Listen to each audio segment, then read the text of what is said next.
Wow, the lighting is terrible in the stream. All right, hi everybody. Welcome to LFG 2, I guess, the second one. I am terrible at public speaking. So yeah, thank you for coming out. There's a lot more of you this year, so I appreciate that. We got a big day of stuff and things till 7, and then we're going to go probably do some karaoke here, if anyone's down for that.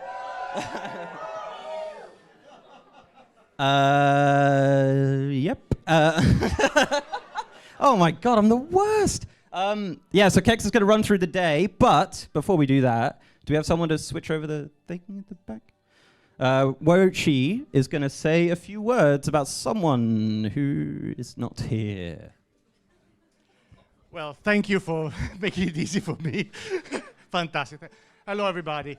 I'm just waiting for this potentially to swap to something that it should be. You should use your outside voice. My outside voice.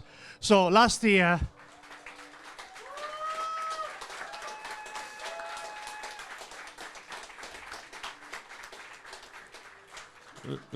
we had the pleasure of meeting Exodaros. Unfortunately, of course, he's not here today. He passed away a couple of months after he joined this event. It was his first event like this. He was so proud to be able to make it. So we just wanted to have a little bit of a memory for him and a bit cheer for him as well. I know you already did it, but maybe another one is be enough.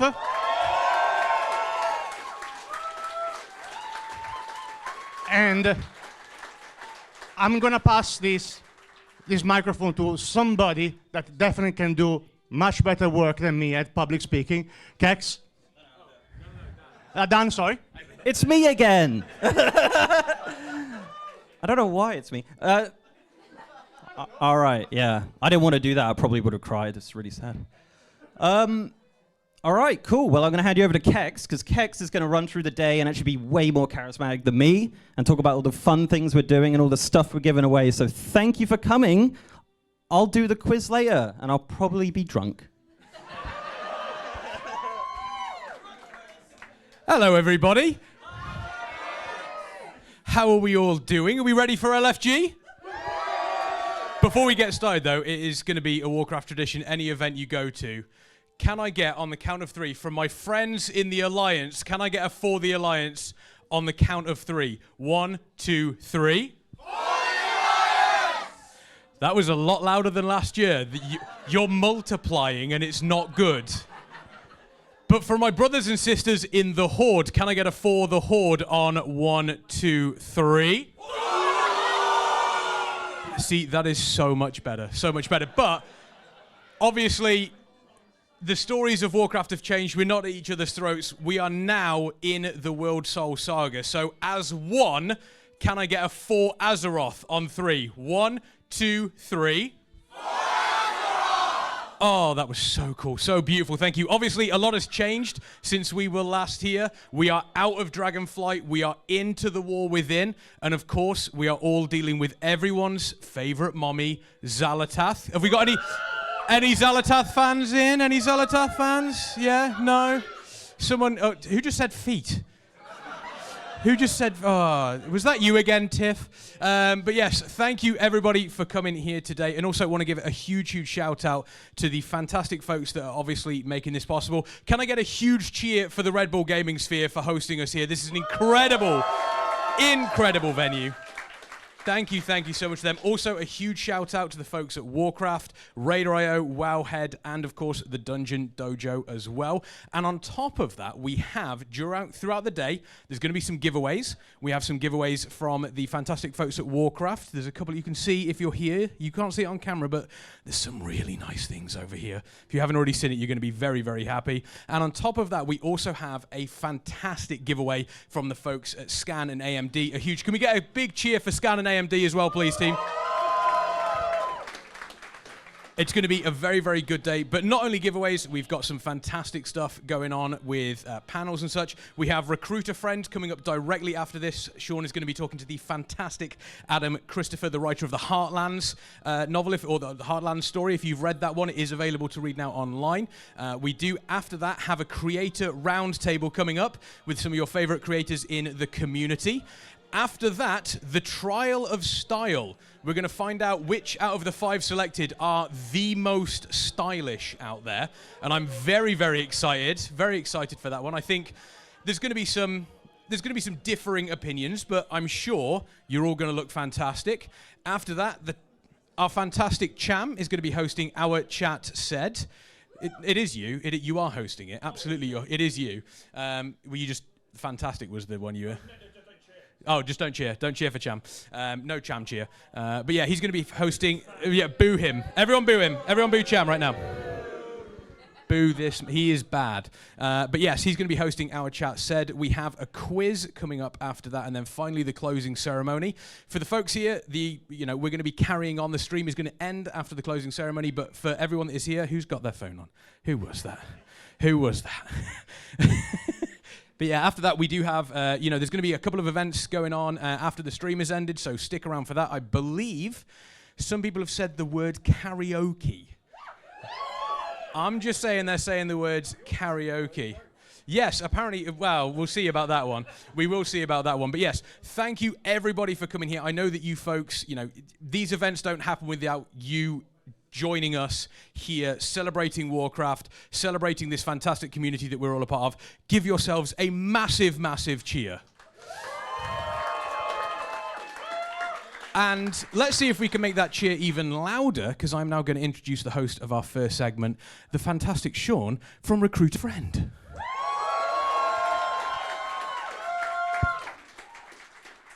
That was a Titanic hug. Hello, hello, hello. Welcome. Thank you, everybody, for coming here. London, let me back in. Which one of these is on? None. Any of them. Okay. Thank you.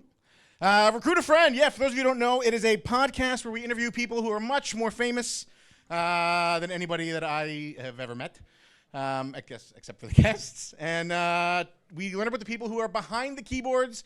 And today we are very, very excited. Recruit a Friend and LFG London has a chance to interview somebody who is very high on my list of want to talk tos, and maybe somebody we can dig some secrets out of.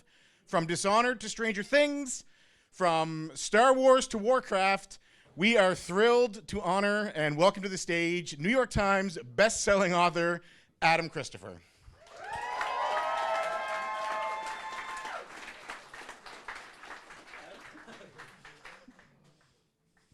Hi, hi. Hello. They got us these lovely boxes to sit on, so I think we should make use of them. Adam? This is good. Yeah, welcome to LFG. Oh, thank you very much. Is this your first time? He asked, knowing very well it was. Yes, my answer is yes. Yes? Yes. Excellent, excellent. I want to start with a very easy question. Have you always been a storyteller? Yes, I think. Yes. I'm from New Zealand originally, and I moved to the UK in 2006. But in New Zealand, I think I was very lucky. I think I had a kind of crazy primary school teacher who, she must have been like a failed novelist or something like that, because she kind of hammered this storytelling concept into us, and we wrote stories.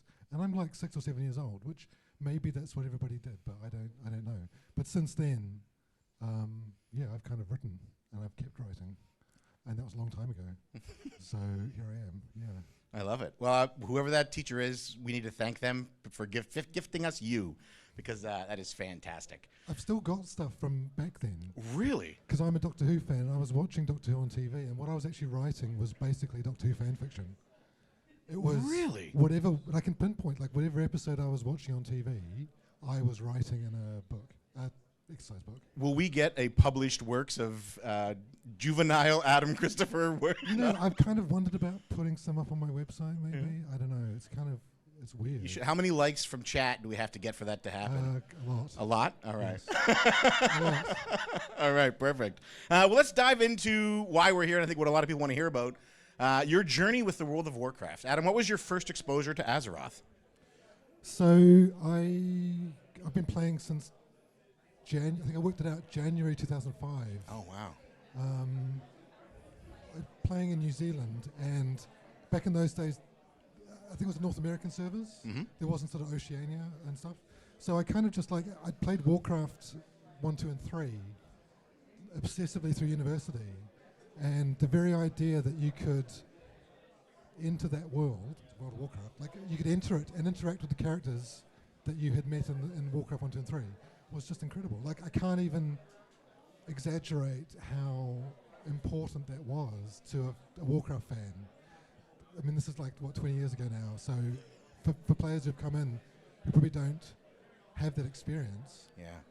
But yeah, World of Warcraft was just mind-blowing, just absolutely mind-blowing. What was the ping like back then, playing on North American servers from New Zealand? Yeah, it was like, well, and this is the old days of the internet, like fast internet was coming in. Yeah, we use the term So fast loosely. Yeah. It was okay, I think. And then I moved to the UK in 2006, and of course with the regional servers, I had to basically start again. So with the European servers, and I've sort of played since then. I used to be in a hardcore raiding guild, Yeah. and now I just kind of do mythic dungeons. Mm-hmm. That's like my thing, and collecting as well. I play a hunter at the moment, so I like collecting. There's a lot of collectors here. Yes. It's a whole thing. Yeah. Yeah. Do you remember what your first character was?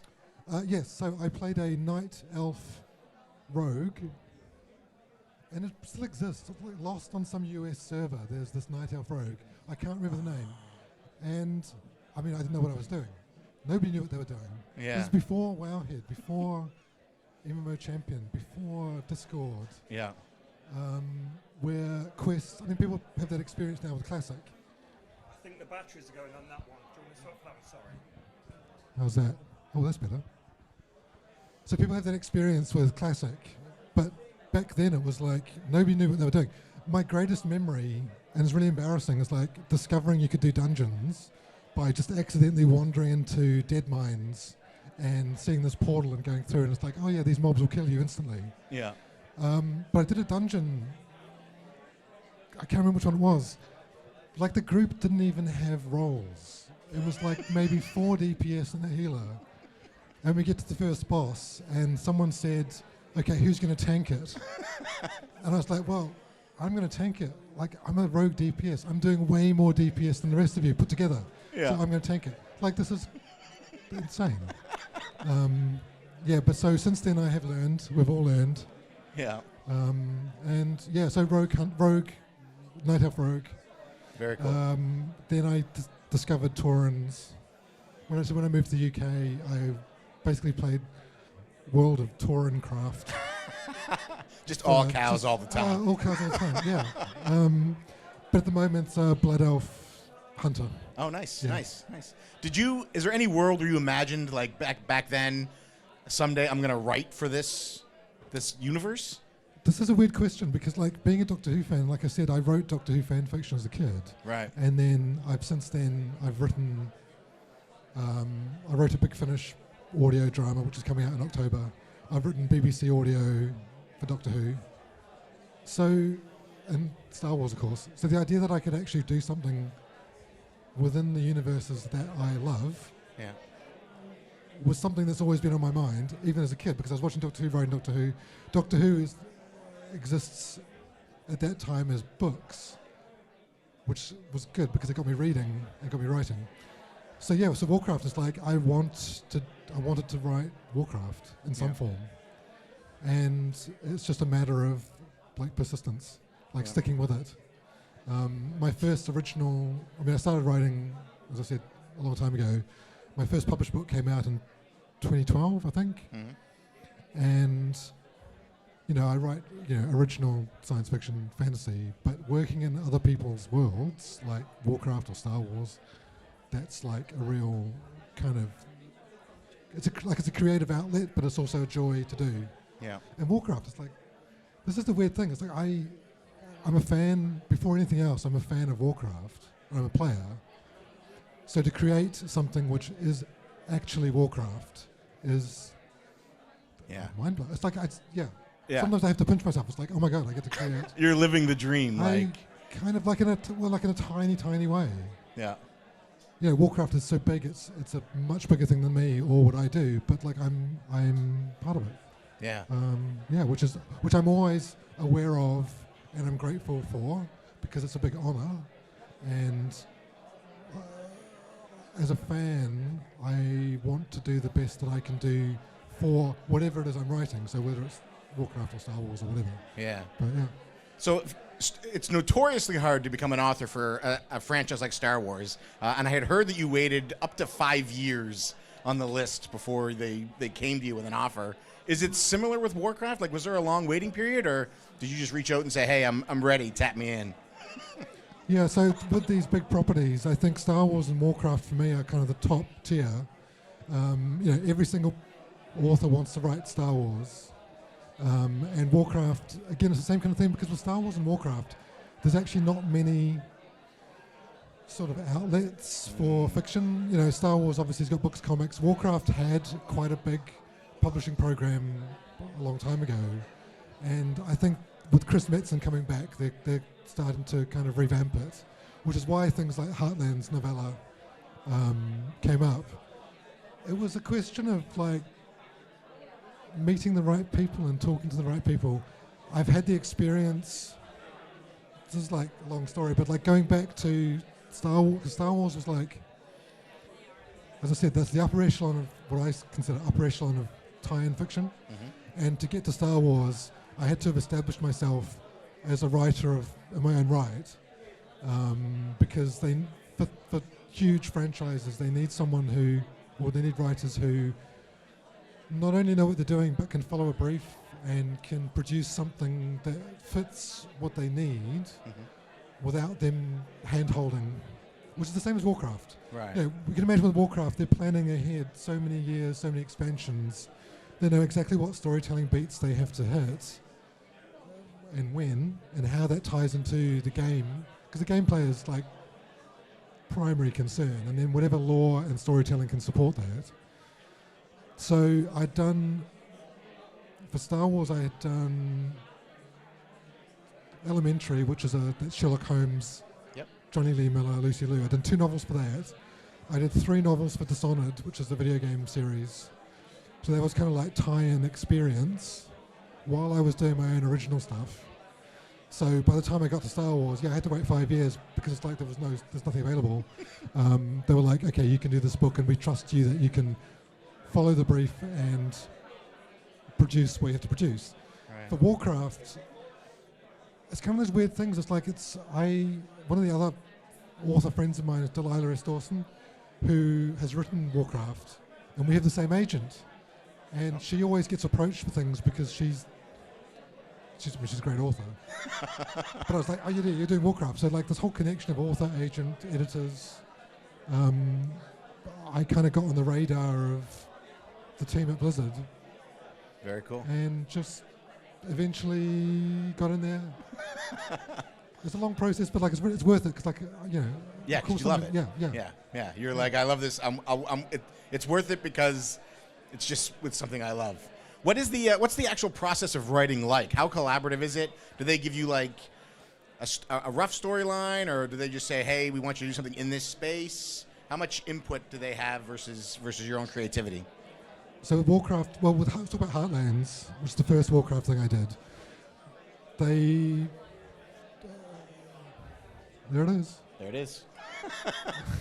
So this is Crossroads. So Crossroads is the anthology for The War Within. I've got 2 stories in here.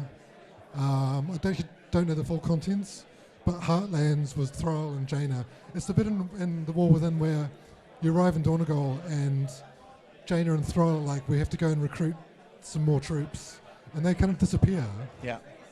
And then later on they come back. And my story, Heartlands, is what they did to recruit the forces to then bring back to War Within. Which is really cool because then it's like when I actually played the game, you see them go away. And I'm like, okay, that's my story. And then whatever patch it was, they come back. Yeah. And I'm like, I know where they've been. I know exactly where they've been. So for that, they planned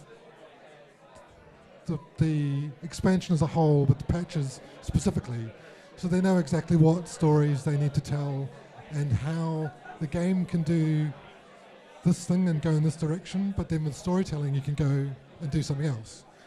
So my story was like, I think they had a pretty good idea. Yeah. going to Arathi Highlands with Stromgard and the Horde place, I can't remember the name. And but how Thrall and Jaina recruited and the people that they encountered there was basically down to me. Oh, okay. Which is really cool.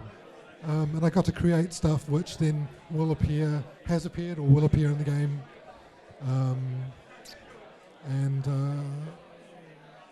Yeah, like a lot of freedom, which is great. That is great. Yeah. Do they give you like a resource? Do you have access to the Warcraft archives and or do you have to do all that on your own?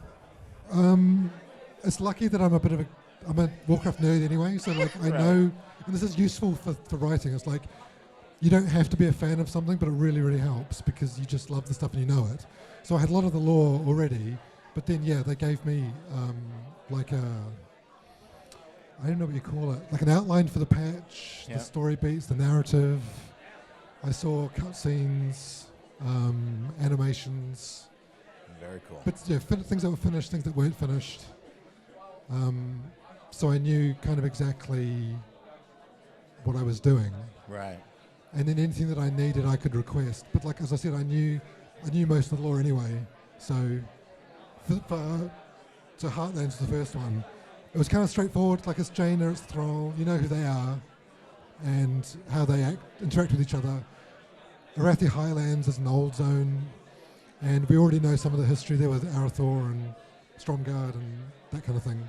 So it was fun working in something where I knew something. Right. Yeah. I've got another story in this, which I can't talk about. Well, you shouldn't talk I shouldn't, about. No. We won't say can't. You shouldn't, but like, you might. Yeah, it's on the cover. I can say it's on the cover. Oh, so something on the cover. Something on the cover of it, yeah. Anybody who's not listening is missing this. This is they're going to so regret it. for that story, which I can't talk about, was different because it was unknown territory for everybody. Right. And I'm just like, that's all I'm saying. I can't say anymore. That's fantastic. Yeah, you want to get invited back to write again. I've got more to do. Yeah. Blizzard. Would you say it was a bit of a locust walker in the park, or would you not say that? I should go. All right, that's fair. So, Jaina, Thrall, Luke Skywalker, you have handled some of the most like iconic characters in science fiction and fantasy history.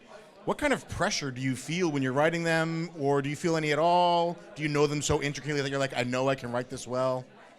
I think it's really important actually because it applies to World of Warcraft as well, but for Star Wars, so I wrote a novel called Shadow of the Sith, which is Luke and Lando. It's kind of set between Return of the Jedi and The Force Awakens, and they're going off after Ochi of Bestoon, who is chasing Rey's parents. Right. And this is another kind of weird thing, like I basically created Rey's parents. I named them Miramir and Dathan, and they, Wow. which is kind of weird because like they exist in the film, in The Rise of Skywalker. You see them for like 10 seconds. Yeah. It's Jodie Comer, one of my favorite actresses, and someone else. And I kind of created them. So, but for things like Luke Skywalker and then for Thrall, like Luke Skywalker, people have lived with him for nearly 50 years and know him better than any other character. Yeah. And have 50 years worth of Mark Hamill. And like with, Thrall has existed for more than 20 years, 30 years. Yeah. And we know his portrayal and how Chris Metzen voices him. So when you're writing fiction that uses his characters, you really have to nail the characterization of existing characters because people are going to know instantly when it's not right. Right. It doesn't feel, we've seen it before. It's like, it doesn't feel right, doesn't sound right, it's not quite how they should be. But at the same time, when you're writing fiction, you've got your own original characters. So like in Shadow of the Sith, I had Luke and Lando against people that I've created. And then somehow these characters that people have never met have to stand up to legacy characters that people love. And it's the same with Warcraft. It's like, there's new characters in the Warcraft stuff that I've written, which then have to be inserted into a world which has existed for 20, 30 years. Yeah. And they kind of have to go toe-to-toe with Thrall and Jaina. It's so like it's a responsibility, and you have to be able to pull it off. Right. And this is why I think with good tie-in fiction, this is why they really need experienced writers. And it's like it's not for any other reason except for they know that you can do the job with characters that people love. Yeah. And do it kind of right. Yeah. But it's good fun as well. It's like, this is why I do it. Like it's really good fun. I love it. So you have two stories coming out in Crossroads, which I believe comes out November 11th. Is there any? Maybe you can't tell us. Is there hope of like a standalone Adam Christopher book coming down the line, or any other? I don't. You can't. I know you're not going to be able to answer any of these questions. Please don't get me fired, sir. Like Warcraft, the great thing about Warcraft is that it's lasted for 20 years. Yeah. World of Warcraft specifically 20 years. Like it's going to last for another 20 years. Yeah. And I think one thing people ask me, or they say when I see it online, is like, with Heartlands or anything, same with Star Wars, like why should I read a story to understand the game? Why should I read Shadow of the Sith to understand Rise of Skywalker? And to me that's missing the point, because to have, like Warcraft is so good, the lore is so good, the characters are so good, the gameplay is so good, the storytelling is so good, that all of that stuff transcends the source material. So for Star Wars, it's the 9 movies. For World of Warcraft, it's World of Warcraft. To have a franchise or a property where it's just so good that it transcends that source material, which means you can do comics, books, adult novels, children's, YA, middle grade. You can do comics, you can do animation. For Star Wars, you can do TV, you can do animation. Yeah. Like, that is amazing. And there are so few things in kind of modern Western storytelling that have achieved that level of, I don't know what you want to call it, modern myth telling. Yeah, it really is modern mythology. Yeah. So, as a fan of Warcraft, why would I not want to read about what Thrall and Jaina did when they went off to recruit the troops from Arathi Highlands? Yeah. Why would I not want to know about Luke and Lando's mission to chase Ochi of Bestoon? Yeah. Because I'm a fan. It's like, give me more. It's like, for World of Warcraft, like, give me more stuff. Yeah. Whatever you can give me, I will play it, I'll read it, I'll watch it. Yeah. So it's almost like you don't realize how amazing that is. Yeah. That we're lucky that Warcraft exists. Yeah. And that I have the honor of being able to tell stories inside the World of Warcraft. And, I've done 2 and hopefully many more to come. Yeah. Are there any franchises that you haven't written for yet that is on your bucket list? Are you like, man, I'd really like to get a story out for X? That's an interesting question, because this year was crazy. January, February almost killed me because I was doing a Star Wars novel called Master of Evil, which is a Darth Vader novel, which comes out the same day as this, actually. But the weird thing is I was doing Star Wars, World of Warcraft, and Doctor Who, all of which were due on the same day. And I thought this was a good idea at the time. And I kind of like, if I could tell myself from 10 years ago that this is what I'd be doing, that is like living the dream. But it meant I was basically, I have no memory of the beginning of the year. It was just a blur. So to me, that's the big 3. But like, I have never written any sort of Marvel characters or DC Comics characters. Oh, yeah. That would be really good. This is a weird one, I love Stargate. Oh, really? Now, Stargate is not exactly the most popular franchise anymore. But like, I really love Stargate. Yeah. Which does kind of carry on a little bit in books. But this is hobby stuff. This is not something I'm kind of aiming for, but that would be fun. But like, it's I'm open to stuff. I love the X-Files, for example. Right. So I'm always open to doing kind of, I love licensed fiction. By licensed, I mean, working within an existing IP. Yeah. So I'm always kind of like, because I'm a geek, I love all kinds of stuff. Very cool. I'd love to do Transformers. Ooh. Michael Bay, if you're watching. Or whoever runs It's like Transformers. whatever. Yeah, someone. Yeah, I love it. Yeah. What's that? I just want to quickly dig into that process. To be writing 3 major novels at that all at the same time, like how does that work? Do you do one until it's finished? Are you jumping back and forth? And how do you shift your headspace from space to Azeroth?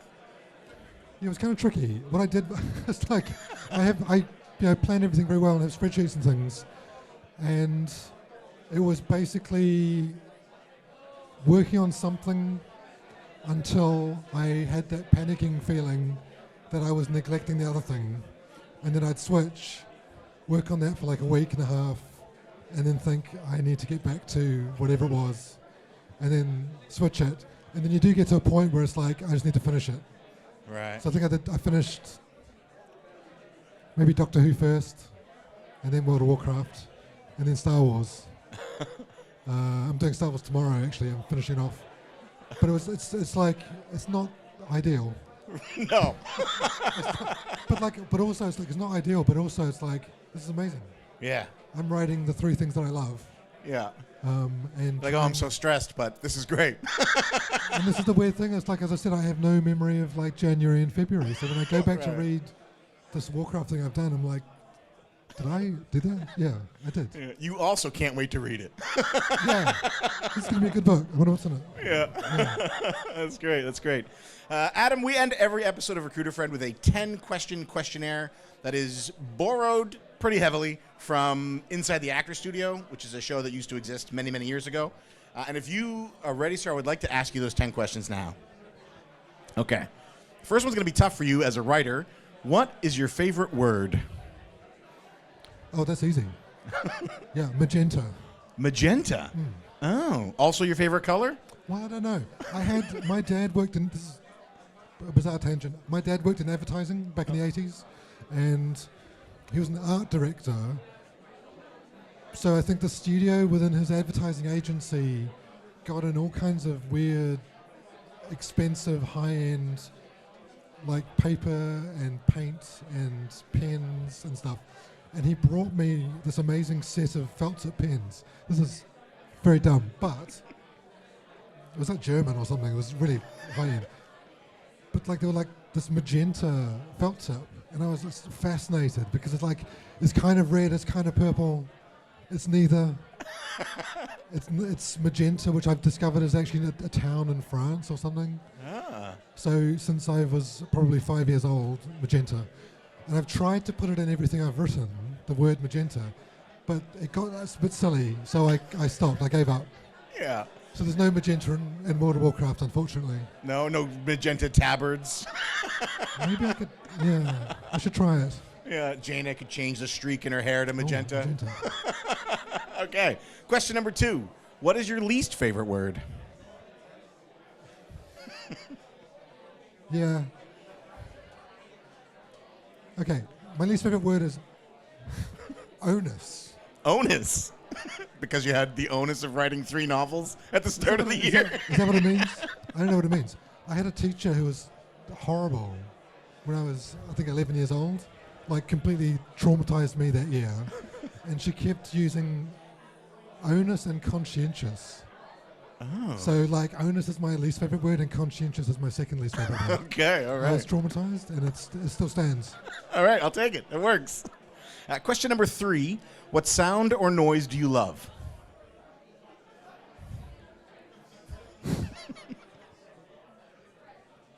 Okay, I don't know. This is like sound or noise. Yeah, any sound or noise. It's like when you're like, I love travel. I do a lot of travel for work. So it's like the noise of a jet engine in an airport from a distance Okay. is what I love. Yeah, that's a good one. Very distinct. Everybody always says rain. Yours is way better. Right. Yeah, I think there's just 2 people here who said rain. So that's... I'll take it. Question number 4. You might be able to guess based on the pattern. What sound or noise do you hate? Okay, it's a cliche, but it's fingernails on a blackboard. And this is a big confession. I don't like the movie Jaws because of the scene where the guy scratches his fingers down the blackboard Yeah. to get everybody's attention in the meeting. Yeah. It's a classic movie that everyone loves. I can't watch it. I get I it. have watched it. I can't watch it. It's off the list. It's off. I'm sorry. It's out of bounds. Yeah. It's like, that's it. That's great. I love that. It's a good reason to not watch Jaws. Yeah. Yeah. All right. Question number 6. What sound or noise? No, we did that one. What's your favorite dungeon? There we are. We're caught up. Dungeon. Yeah. What is your favorite dungeon? See, I should have prepared for this question. Oh, actually, Waycrest Manor. Oh, Waycrest Manor. So, Good dungeon. Waycrest Manor, because when I was playing Battle for Azeroth, that was when I got into Mythic Dungeons. Right. And I got into Mythic Dungeons because I don't really like... I was in a Mythic raiding guild, and it's like, raids for me, I enjoyed them, but then it was too much work. And I thought dungeons, because it was a 5-man group, it feels much more focused and it was faster, obviously. Mm-hmm. And that was also the same time where I went temporarily into tanking. So I rolled a Demon Hunter, Blood Elf Demon Hunter, which I started tanking, and I did Mythic Dungeons.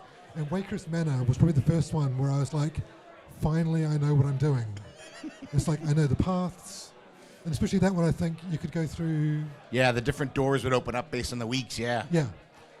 So I finally got the routes figured out and the tactics, and like I felt competent enough. I was pugging. I wasn't doing it as a guild. Yeah. But like I could start pushing keys a little bit, and I just have good memories of that. I was also looking for the transmog. There's this really cool leather transmog. Yeah. With like a collar. Yeah. And yeah, it was good stuff. Yeah, that is a great set. And it's coming back in BFA Time Walking in 11.1.7, I believe. This is time to resurrect my Demon Hunter. It sounds like it, yeah. Yeah, cool. Let's do it. Yeah. Question number 6, what is your least favorite dungeon? There's actually quite a lot, because some of those old dungeons, and really there's two things.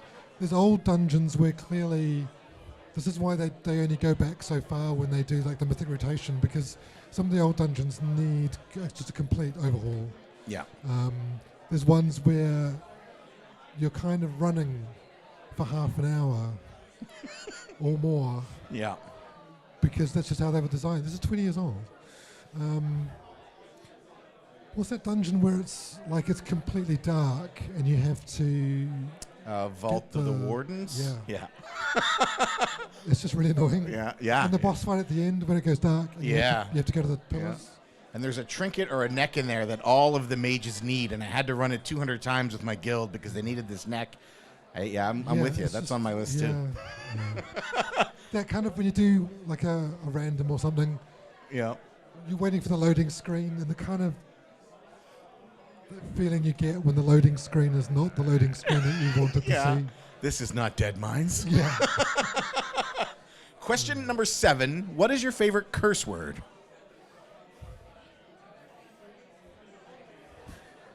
So I don't think I have one. You don't have a favorite? You just want to rattle It's off a just couple, like- or? I internalize Yeah. my rage All right. at pugs. You've really adopted the UKism. You just is bury like- it all yeah. down deep. It's like, do not talk to me in a pug that is going wrong. Just let's finish it and get out of there. All right, I'll take it. I'll curse elsewhere. That's fair. That's fair. Question number, what number are we on? 8. What is your favorite raid? Raid. That's a good question. Like, there's 2 answers. I think the first answer is Black Temple. But again, it's more a nostalgia thing, because Black Temple was when it was current content. Yeah. And what's that, Burning Crusade? Yep, Burning Crusade, yeah. That's so long ago. I'm so old. Because it was current content, and we were really... This is before LFR, before pugging, before anything, where you needed a guild, and you just to see the content. Yeah. So I have good memories of Black Temple. Modern raids, I don't know. They're all very good. They're all because I focus more on dungeons and raids. Yeah. So I do LFR to see the content, Yeah. which is what LFR is for, really. I think. But there's definitely a noticeable jump in mechanics. Yeah, complexity and for sure. Design. Yeah. Which is really good. Yeah. So that's a non-answer, like Black Temple and something. And something. Something modern. Yeah. Yeah. Perfect. Question number 9. What is your least favorite raid? You know, there's that one. This is vanilla again. Mhm. Is it Cthulhu? Oh, yeah, on Courage. Yeah. Yeah. No, that's a good answer. There's a bunch of classic players There's here who something- hate us right now, but Yeah, honestly, they're there's wrong. There's something about it. it's it's interesting because I like the zone and I like the story. Mhm. But again, we're talking about something which is nearly 20 years old. Yeah. So what I really would like is, I mean, they're doing it with Mythic Dungeons, they're doing it with Lore Walking, like going back to kind of regenerated, revisited, Yeah. recreated old content, because there's so much good stuff. Yeah. But yeah, that one. Yeah, they're throwing a coat of polish on. All right, the last question, sir, before I let you go and enjoy the convention. I don't know if this is a convention. We're calling it one now. If Azeroth was real, where would you call home? So I would go to Drustvar. I like Drustvar. It's got Waycrest Manor as a dungeon, but like Drustvar whereas to me it feels unique in Warcraft because it leans into that whole folk horror kind of Wicker Man side of things, Yeah. which is a really interesting decision within Warcraft to kind of do that. I love the design, the creepiness, and the way that the druid designs Yeah. for the Kulturans, like all that kind of wood and wicker Yeah. and Yeah. carved stuff. It's just really creepy and really cool. Yeah. It might be my favorite zone story ever. Drustvar is so good. Yeah, and this is the thing about Battle for Azeroth. That was probably it's a really interesting expansion because it was so divided between Alliance and Horde, obviously. Yeah. That was where the storytelling really kind of diverged quite a lot. And that was the first time that I played Alliance because the Alliance storyline was so good. Right. And Drustvar being an Alliance zone, that was good. Yeah. That was really good. So I'd live in the creepy cottage in the woods Yeah. where it's like haunted and there's witches. Yeah. And like it's kind of like Blair Witch Project. Sort Yeah, of. a little bit Blair Witch, yeah. Yeah, Yep. I like it. that's good. Yep. All right, Adam, thank you so much for being here. Can you tell everybody on the stream and in person where they can find you and how to get a hold of these books? So my website is adamchristopher.me. I'm also on Blue Sky, adamchristopher.me. On Twitter is Ghostfinder. This book is Crossroads, The War Within Anthology. As I said, I've got 2 stories in here. It comes out November 11th, the same day as Star Wars Master of Evil, Right. which is a Darth Vader novel. There hasn't been a Darth Vader novel for 10 years, so that's kind of going to be good times. Yeah. Perfect. Thank you so much. And everybody, I'm Sean. This has been Recruit a Friend at LFG. In a world where you can be anything, be kind. Thank you.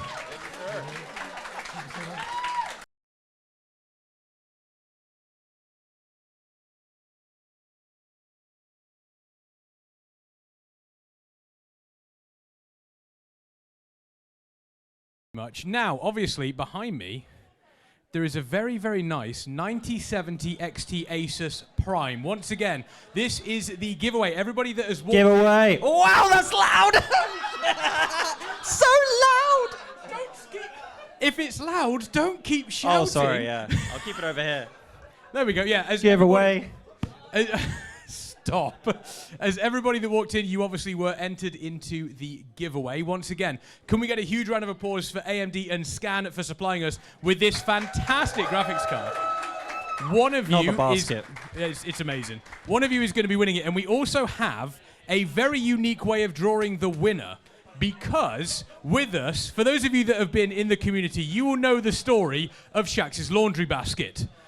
We have it here. So he does have a pen. You can sign it as well if you want. So we are going to put these inside there, and Dan is going to be drawing the winner from the laundry basket. There's laundry in it. Yeah, there's laundry in it. So either someone's winning or Dan's going to get a pair of pants. One or the other. But yeah, this is a very, very beautiful graphics card. One of you's going to be walking away if you'd like to take the lid off. Best of luck to you all. They're all in there. Hang on, let me shake it up. We got to do this fairly.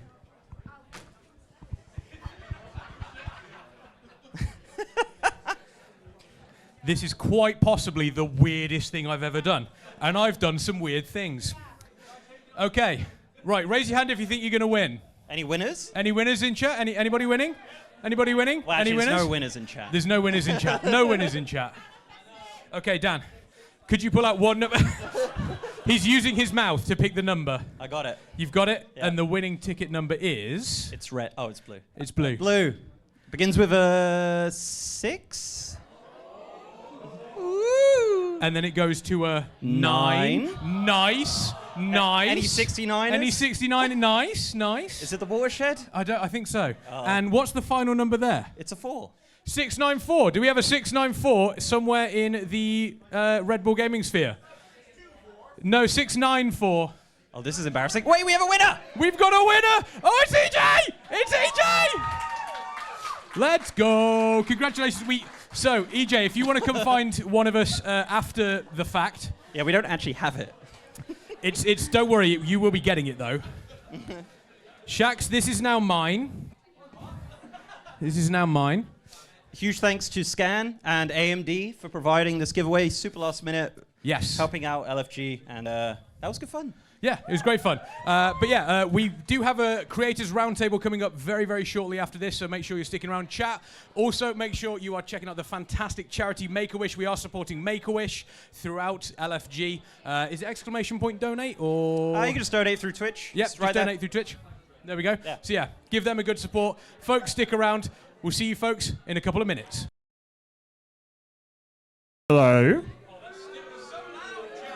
Yeah, boo it up. Boo him more, keep booing. Boo.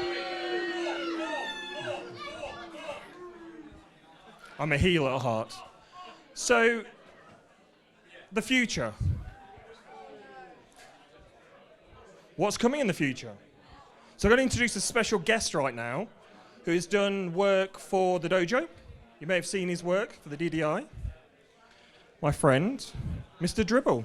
Give him a round of applause. Remember, I'm the bad guy, he's the good guy. Cheer, come on. So, you have a very special announcement about the future, I hear. I do. All yours, my friend. All mine. Thank you. So, what we discussed before? Yeah. So I'm going to be doing the graphics for and general promotion for LFG next year, which I'm very excited about. Very happy to have the opportunity with this amazing community. And also, I just want to say that I never thought I'd be here without Sar, who's right there, who's been helping out all day. Come on over, come on. You've been fighting fires all day, I trust, in the streaming lounge. And I think everyone you've ever met would agree that you just generally improve everyone's life whenever you enter it, which is why in front of a bunch of people that I don't know, completely terrified, and also a small portion of the internet, I want to ask you if you'll marry me.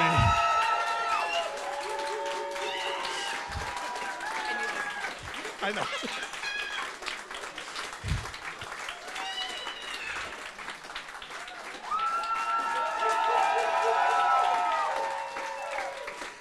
I don't know what to do with myself now, but thank you very much. I'm going to pass the mic back to Chan. Let's give him a round of applause, ladies and gents.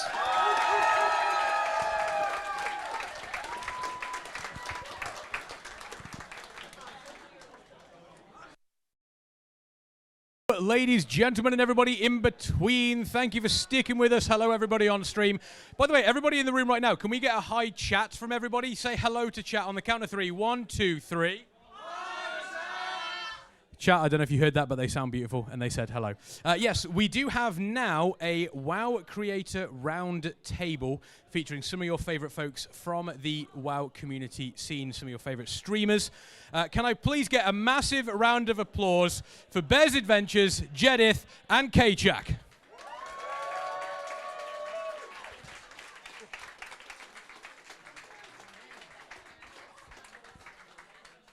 I've got a spinny chair. This is dangerous. This is very, very dangerous. Thank you so much for joining me here today, team. Thank you, thank you, thank you. First question, obviously, to yourself, Bez. Recently, full-time streamer. You've fully got... So can we get a... Let's get some cheers. Congratulations. So first question, obviously, for yourself. How much of a difference has it been, like, adjusting to a full-time schedule versus what you were doing previously? Oh, hang on. Hang on. Is it on? It's not even on. We are yeah. I blame Dan. Everyone blame Dan. Everyone boo Dan. It's Dan's fault. Thank you very much. Yes, as I was saying, how much of a difference has it made? Yes. Oh, now I can hear myself. Yeah.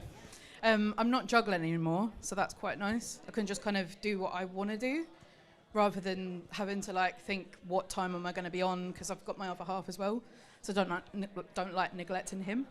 So it's just nice to just be.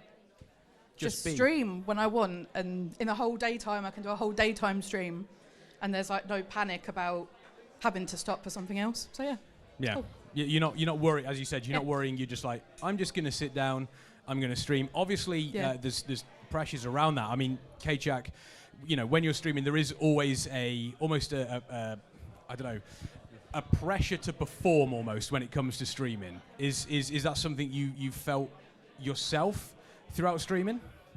I think when you first go full time, then obviously you only have so long to make this opportunity work, and you probably only have one opportunity in your lifetime to make this work. So as much as people say, don't look at the numbers, it's impossible not to when you want something to work so badly. So yes, there is not so much a pressure to perform as in to not be yourself, but there is like a constant sort of pressure to constantly want to improve what you are doing to make sure that you can succeed and survive as a full-time content creator. Yeah, I think it's a very good point. Is obviously, like you said, you just be yourself. It's one of the most important things. And I know, Jedith, you when it comes to Warcraft, it's a very, very broad community, and you have to find your own. Like when you're finding your own community, your own space out there. What do you like for people that are coming up that are looking to start streaming and something like that? What would you say to them if they're looking to start their own community, if they're looking to do something a bit different? Yeah, I mean, I would say don't underestimate yourself, because you as a person have so many unique traits and quirks about yourself and things that you might think people don't like, or they might, think you're weird for. They don't. And that's the stuff you have to embrace, because that's what makes you stand out from everyone else that's, trying to make it in streaming, because everybody tries. Everybody has the idea in their brain that, they can do this, because a lot of people think it's easy, right? It sounds easy to just sit and play video games all day and get paid for it. Especially if you're like me and you're terrible at it. Yeah, well, that's another thing. You don't even have to be good at it. So, again, don't underestimate yourself. You can be a big streamer. You can make it without having to be super good at the game. I'm definitely not good at the game. I just pretend I am. So, yeah, I mean, moral of the story is just don't underestimate yourself and embrace your quirks and just be who you are. Because if you're not being who you are, people can see right through it.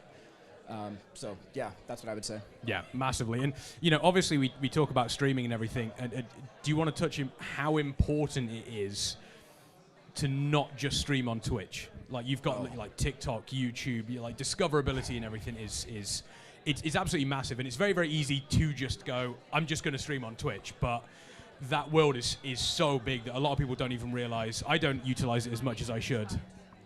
Yeah, I think that's a mindset that is pretty archaic at this point, thinking that all you can do is just stream on Twitch and you'll, make it big. You can't anymore. You used to be able to, maybe like, 6-7 years ago. But now it's a different landscape. You have to put yourself in places where you can get discovered. There is no discoverability on Twitch. Unfortunately, like there's just not. They keep trying to do things to improve it, but you have to remember you're only discoverable while you're live on Twitch. If you're doing something else like YouTube or TikTok or Instagram, it's evergreen content that's always there. So you're always pulling in new fans, right? New likes. Whereas on Twitch, you're only discoverable when you're live. So yeah, you have to do other stuff nowadays, especially if you're trying to make it a living, like you're trying to live off of it, because Twitch is super inconsistent. You can have really good months, or you can have really bad months. And there's no like anticipating how that's going to work, because you're essentially at the mercy of your viewers' generosity on month to month. So you have to expand. You have to diversify for sure.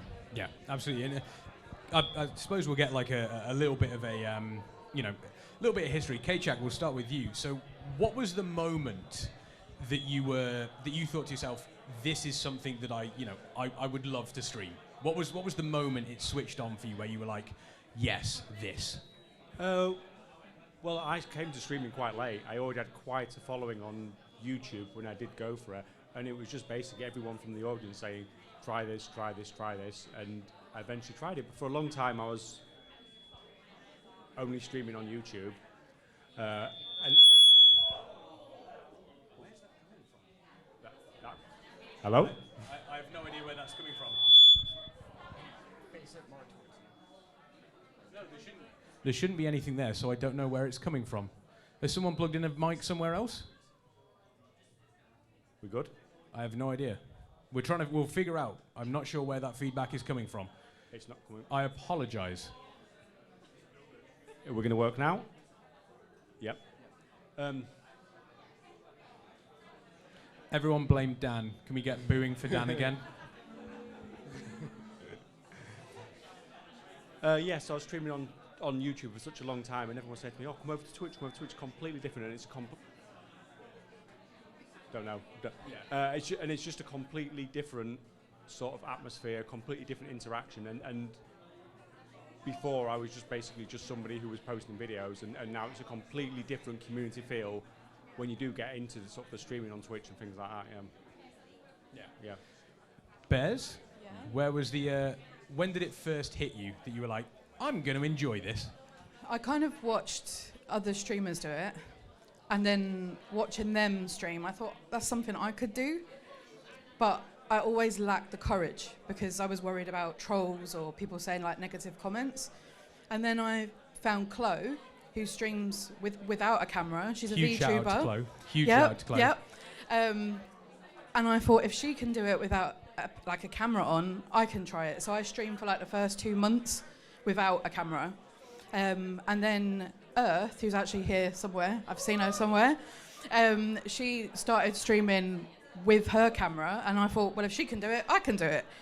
And then that's sort of where it started. But it was watching other people and being inspired by so many others that made me think I'll give it a go. Yeah. And Jedith, where was your beginnings? What was the moment? My origin story. The OS. Honestly, I just kind of fell into it accidentally. I was in a Mythic raiding guild, and I just decided to stream my raid night one time. Obviously, nobody was watching. I had 0 viewers. Actually, I had 1 viewer. It was myself. And let's go. You are your own best supporter. Yep, always. And yeah, my guildies found out. They tuned in. And after a raid one night, I was obviously streaming, and I got a raid from another streamer who was a little bigger than me at that point, and they were doing Mythic Plus carries.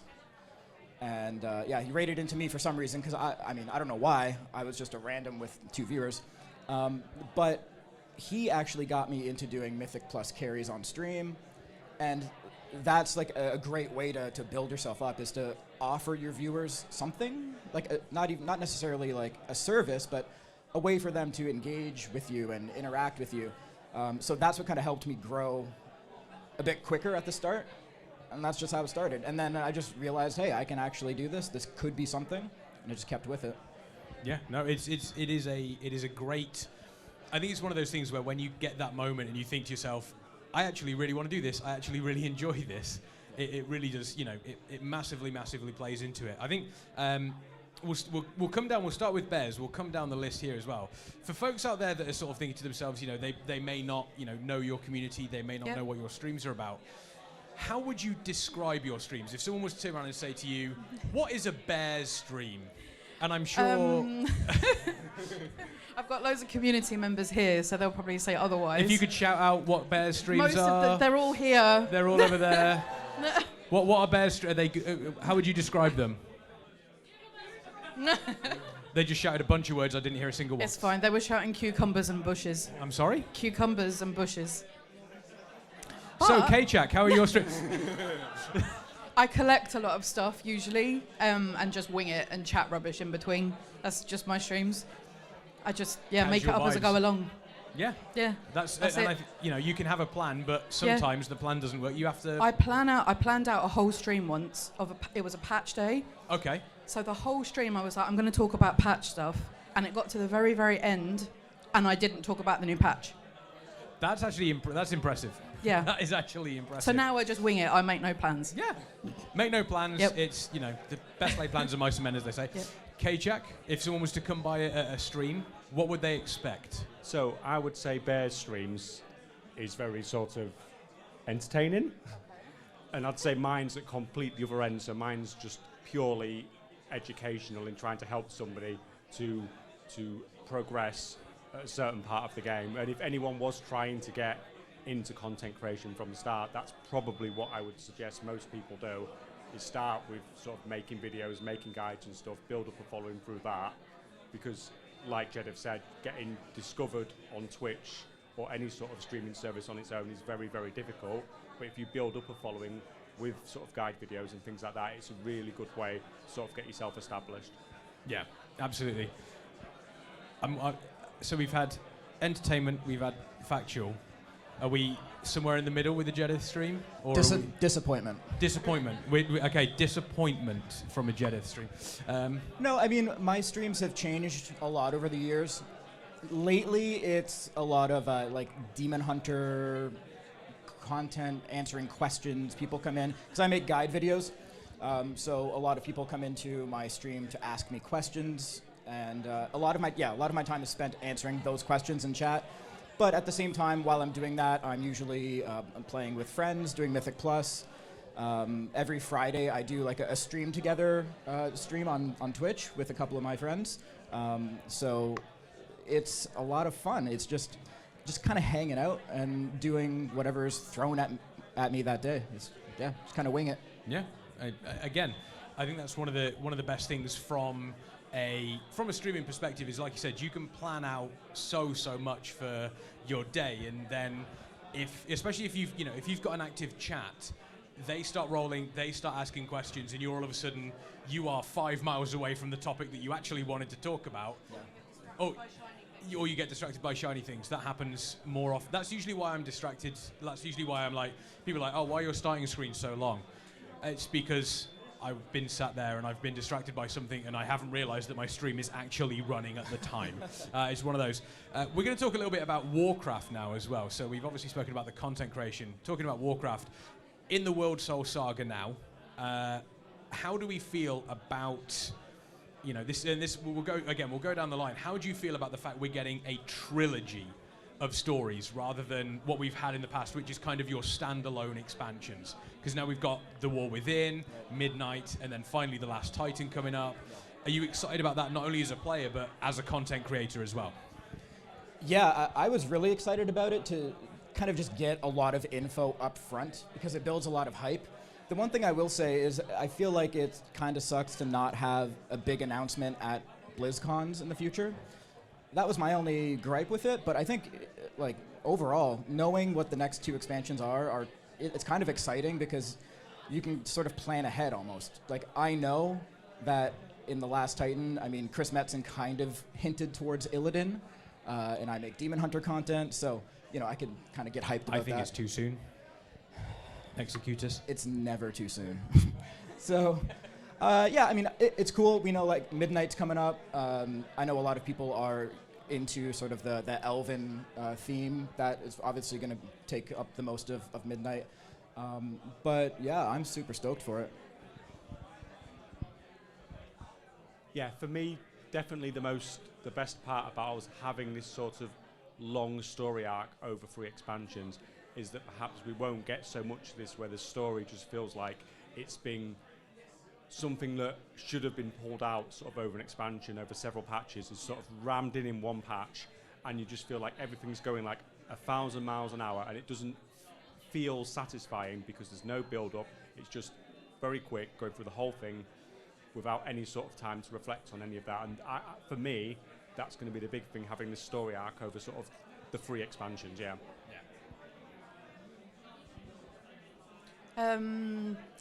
I just kind of like that we kind of know what's coming up. Because I like to sort of plan things and know what's happening, even though I wing it. I also plan. But player housing, I cannot wait for. I'm so excited. Are we excited for player housing? we excited for Sims, World of Simcraft? And you mentioned about like content creation. I can't wait to do loads of stuff on houses. So I don't know if many of you know, but I started off making screenshots. And the screenshots I can probably make with the player housing, I just cannot wait. So I'm just hyped for that. And also all the alt-friendly stuff is coming in, which is amazing for me as an altaholic. I may have like 24 hunters. But yeah, that's... 24 hunters? We counted them the other day, 24. Why? Because, so it started off that if I made a hunter, I could learn how to keybind. But then I went back to clicking. And then another hunter was born. And then I needed another race. Yeah, it just happened. Sometimes it just happens. Yep. See, I'm the opposite of an altaholic. I've got a couple of alts, but I have my main character. Yeah. I made my Tauren warrior in 2005. I still play the same Tauren warrior to this day. Alts are not my thing in any way, shape, or form. But player housing is very, very exciting. Yeah. Obviously, I know we've waited for so long for that one. Is there another feature that you would either like to see brought back into the game or introduced into the game that is not currently there? Because player housing has been the big one. Everyone's been talking about player housing. We want player housing. Now we have it. Yeah. What's the next thing we're going to chase and complain about? You put me on the spot. It's what I do. I think maybe like more community stuff. So we've got the player housing and there's neighborhoods coming, but maybe like achievements that you can do together as a community to unlock like a room where you can do stuff. Like whether it's like a war room where you go and plan a raid before you go. Or if you like collect an amazing mount like ashes of Allah, and then like make a little portrait and pin it to your wall, stuff like that, or just community stuff in general. That's actually a really imagine being able to go to a raid room as a guild, as a community, and actually being able to plan stuff out, have like an image of the boss and be like, right, you stand here, you stand here, you stand here, and then have nobody listen when the actual fight happens, because that's how it always happens. I think we all know that. Or like say if you all got together and went like farming herbs, and only once you've collected a certain amount of herbs, you unlock an amazing herb garden for the whole community. Like warlords. Yeah. Like warlords of Draenor, like garrisons, because everybody loves community. garrisons, right? Right? Just me? Just me then. Do it. K-Jack, any ideas on features you'd like to see either brought back or introduced? Well, not so much a feature, but the thing I would most like to see that hasn't been announced is the merging of the EU and US region. Can we get some support for merging EU and NA, please? Please? I don't know, Blizzard, I don't know if you're listening, but please, for the love of Thrall. It just seems bizarre how, to this day, that we have all these players in the game and we're literally split by this sort of arbitrary line, sort of just this big ocean, and it'd be fantastic if we could just sort of all play together. Yeah, completely agree. Plus, it also gives us here in the EU a chance to show NA that we are a million times better than they ever will be. Speaking of NA, Jedith, Wait a minute. anything you would like to see brought back or introduced? Yeah, so this is probably going to be a very like high-end answer, but I would love to see Mage Tower come back in some form. Mage Tower. Yeah. There have been some other things that they've attempted to do that were sort of similar to it, but never really panned out to be what we all had hoped it was going to be. Like, for example, in The War Within, there's the Awakening the Machine thing. On beta or alpha, it was like an actual fleshed out thing. Like, it was way more than what we got in the actual expansion release. So I would love to see something like that actually brought into the game in its full form. I know there was something talked about in the most recent, the PAX East thing that happened yesterday. And they mentioned there's a new game mode for WoW. Yes. They didn't give any details, but some are thinking it's going to be the old, like, data mined Vampire Survivors type of thing.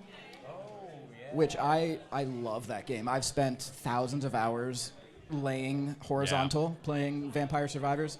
So if there's some way they can, like, incorporate that sort of roguelite sort of game into WoW, I think that would be so cool. Yeah, that would. I mean, you would be able to properly AFK in Dalaran then. Yes. Just having that on, well, it would be absolutely fantastic. You mentioned Legion Remix.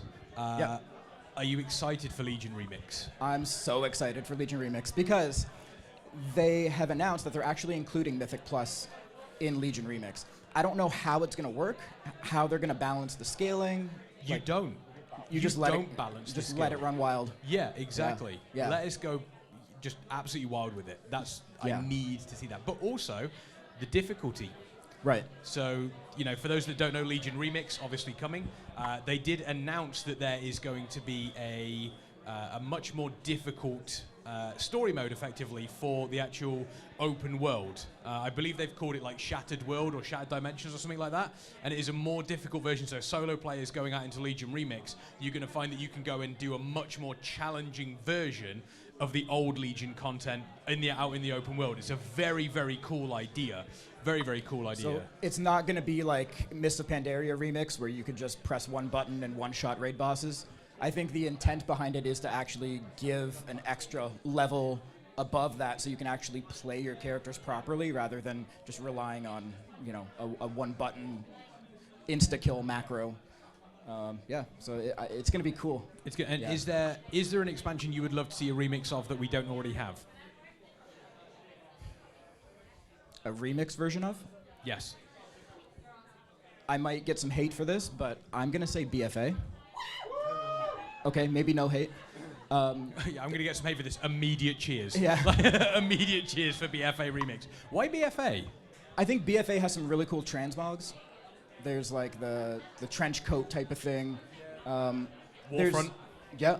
Well, we don't want Warfronts again. We'll stay away from the Warfronts. Island Expeditions? Nope. So you don't want BFA then? Maybe not. Maybe not. I was going to say, I'd like point. BFA except for everything that was in BFA. Yeah. Honestly, though, like, BFA was a lot of fun. That's kind of where I started my whole streaming experience. So I have some, like, memories from BFA. So I'd like to see it. But, yeah, get rid of the other stuff. Island Expeditions don't need to be there. Get rid of most of this content in BFA. Yeah. Because it's already set up, too. There's the Heart of Azeroth, which can act as the cloak that we had in MoP, right? Okay. So yeah, the system's kind of there. I could see it. K-Shack, Legion Remix, is that? Are you excited for that one? And is there an expansion you'd like to see remixed? I would love to see Shadowlands remixed. Yes, I was going to say that. The silence from the crowd was deafening then. But obviously improved with sort of. So not Shadowlands. No Shadowlands. Yeah, no Azerite armor, nothing like that. I think it had some things about it, and it had some bad things about it, obviously. But obviously, if we can get some remix in there and sort of improve on what was good and get rid of what was bad, then it could be an interesting experience. We're going to get it one way or another sooner or later anyway, aren't we? I mean, there's probably some unused stuff in there, I would imagine. But even the likes of Torghast and things like that, it could be made to be. It was entertaining in the beta, and obviously it all got stripped out on what we actually got on live. So there is potential there. Do we have any Torghast enjoyers in chat? Any Torghast enjoyers in the crowd? A couple of Torghast enjoyers. Bear's a Torghast enjoyer as well.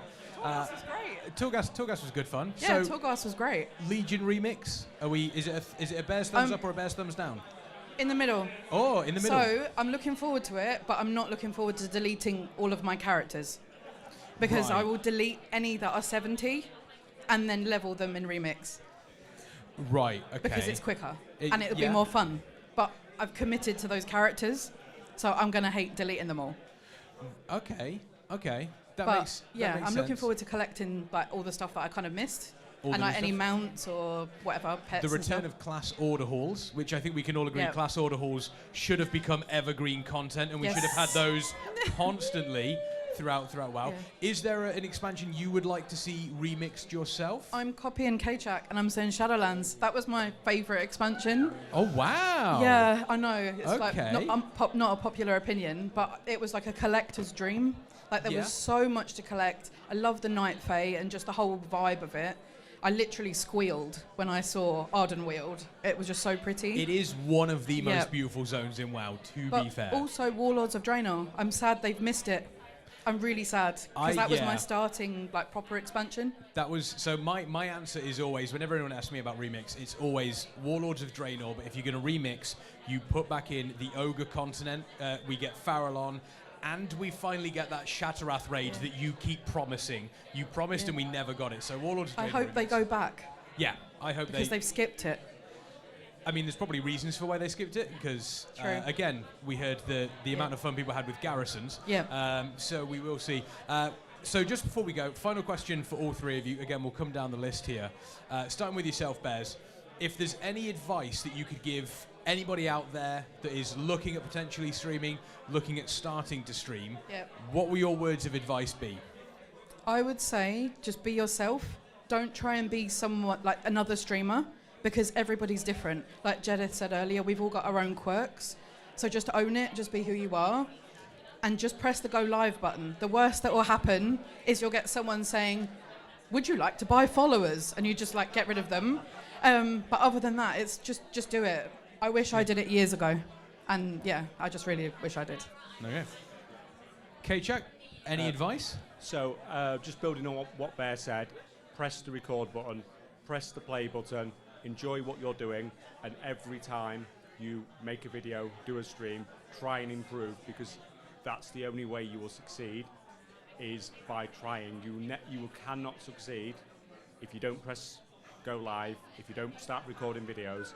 So, do it, improve on it each time, enjoy the process, and success will come from that. Kind of along the same lines as these two, it's just really important to do it.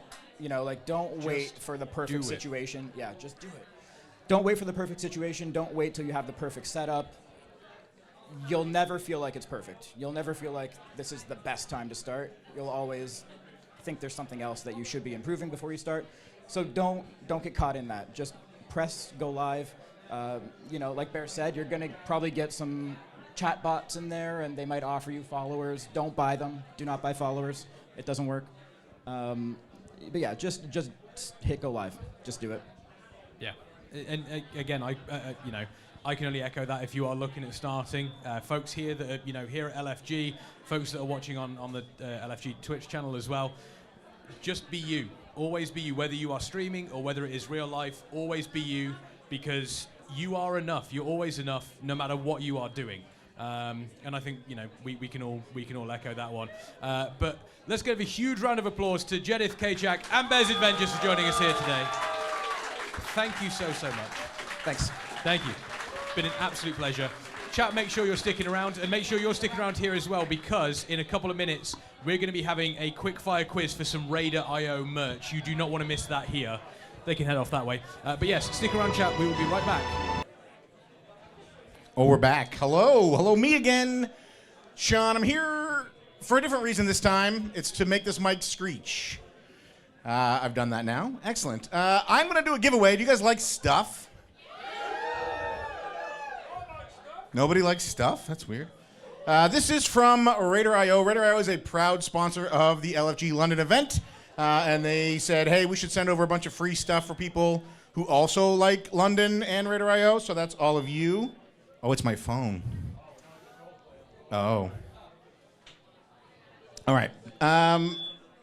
If you don't win merch today, you can also buy merch right now. We're doing a special LFG London sale on the Radar.io shop. You can get anything there for 15% off with the code that he will read from afar. RIO LFG 2025.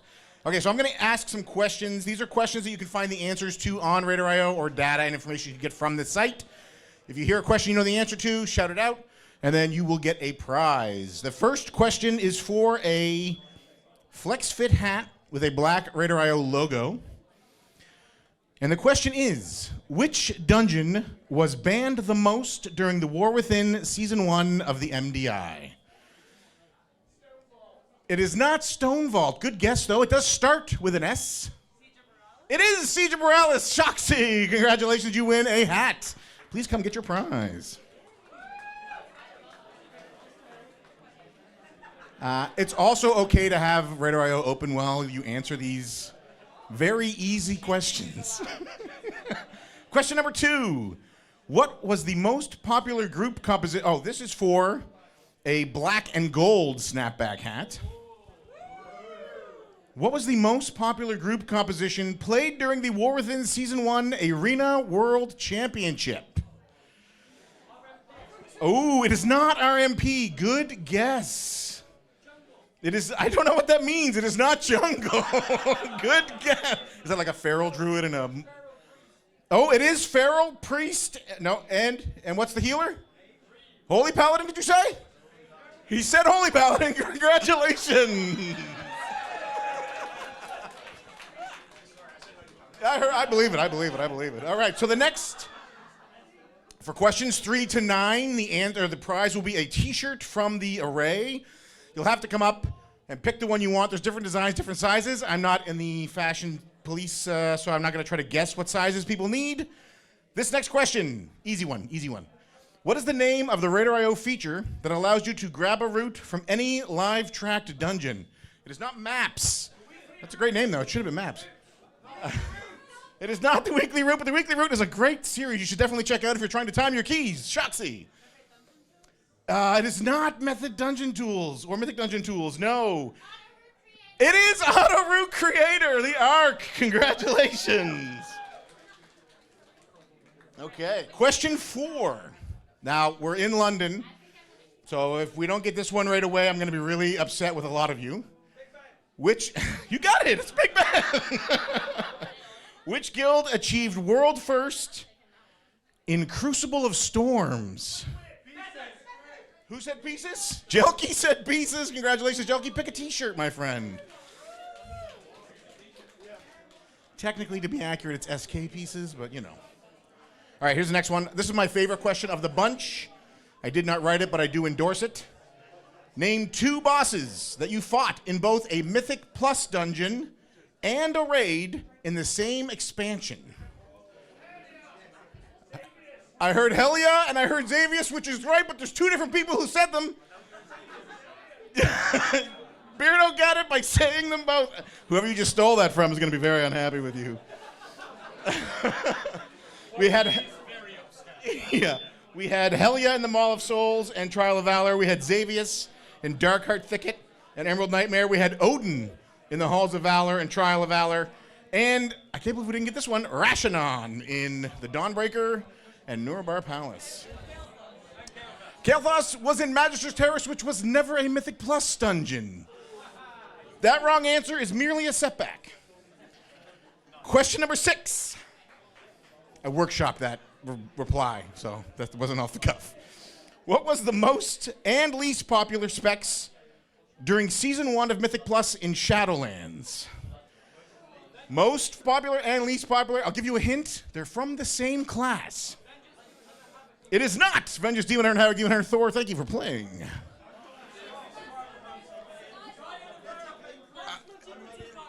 It is not. Oh, sorry?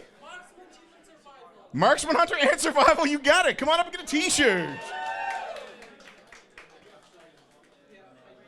You can find that and a ton more statistics on Mythic Plus on Radar.io. Question number 7. What is the name of the annual event that Radar.io runs together with Team Liquid? No, it's not Visage. Sorry? It is not Break the Meta, but you should hold on to that answer for an upcoming question. It is the Charity Pro-Am, yes. Mythic Plus Charity Pro-Am. You win another t-shirt.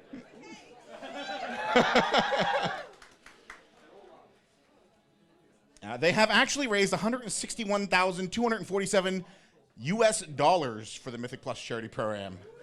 That's wild. It's a lot of money. Question number 8. Here's an easy one. Because I'm reading the answers. What team broke Echo's 7 times MDI winning streak and in what expansion / season? I'm going to give it to the... So somebody back there shouted mandatory right away. Do they know what expansion and season?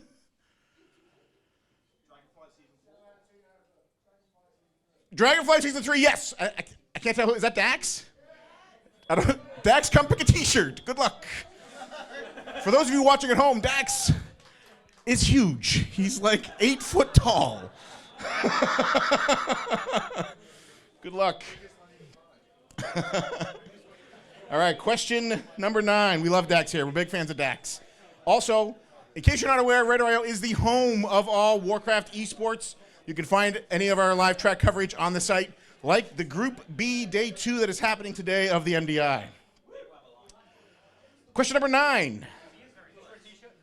What is the name of the Radar.io feature? This is also for a t-shirt. Yeah, last one for a t-shirt, and then we're giving out some hoodies. What is the name of the Radar.io feature where you can see your own personalized raid and Mythic Plus statistics for a full season or expansion? Recap. I heard it over here. Yes, recap was you. Am I in the way? No, just step back a little bit. Oh. Speak it with the mic. I think it's this. No, I think it's the mic. Oh, oh, it is. Oh, wow. You should do this professionally. Not in front of people. No, only in front of my camera in my room alone. He's a streamer. He's a streamer.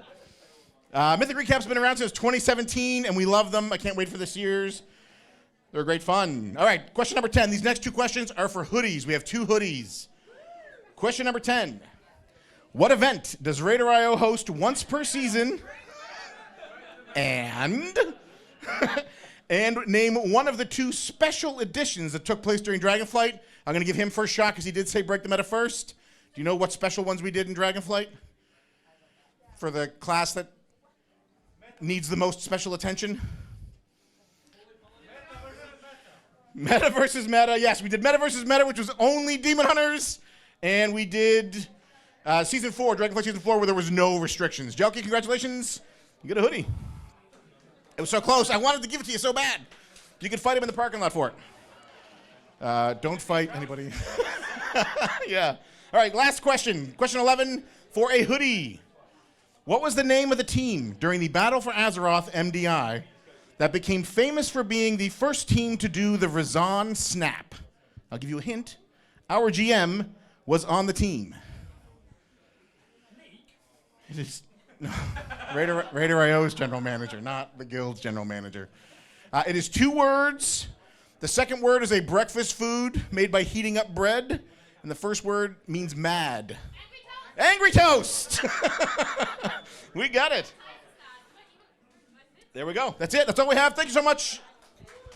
LFG. Hello, everybody. How is LFG? Are we still awake out there? We still awake? We still good? Are we still awake? Are we good? Okay, thank you very much. I've got people going everywhere right now. This is really loud fantastic. again. It's gone, yeah.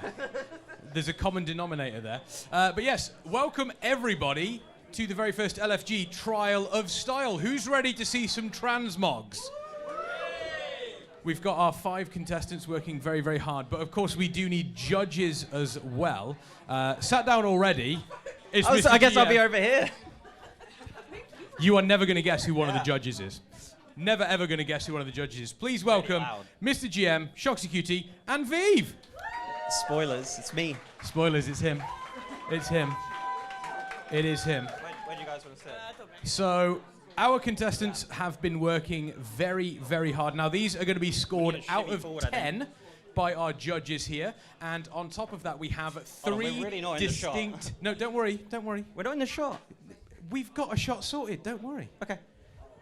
we have 3 distinct themes ready, and the first theme that we have for our contestants here should be coming up on the screen any moment now. If Cham can get it on. Cham. Boo. Boo, boo, boo.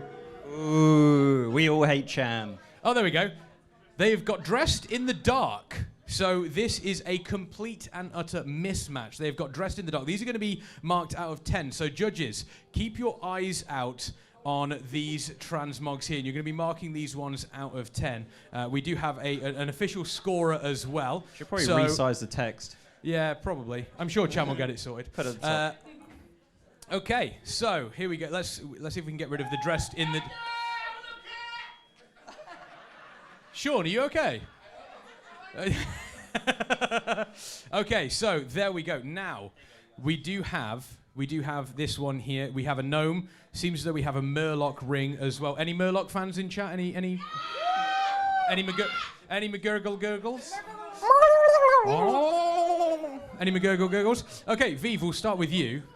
How are we feeling? Let's go to the judges and see how they feel about this one. What are we going for here? Well, we're having a spin. We got a chicken on the back as well. We got a chicken on the back. You're taking the words right out of my mouth. I love the addition of the chicken with the Murloc. Is it too loud? No, it's fine. I was yelling at him. Yeah, so what we see here is a complete mismatch, but also absolutely amazing. First of all, we went for a tiny character, which I always love. And it can both float, because it has the Murloc, which is safety for the chicken. So even though they managed to... No. Sorry. He's being an idiot. I think it's very smart. Even though they dressed in the dark, they were like, oh my god, the chicken has to survive. So they made sure they have the thing for the water to keep floating. So that's really nice. Also purple. The head is purple. So I would give this... Do I have to give it a number? Out of 10. Ooh. Out of 10. 8.9. An 8 point... Not a, just... Do just 9 or 8? No, not a 9, but also not an 8. It's an 8.9. We'll go 8. No. We'll go 8. I've made it an executive decision. It's closer to 9. And you never will be. Shoxy? Any... Okay.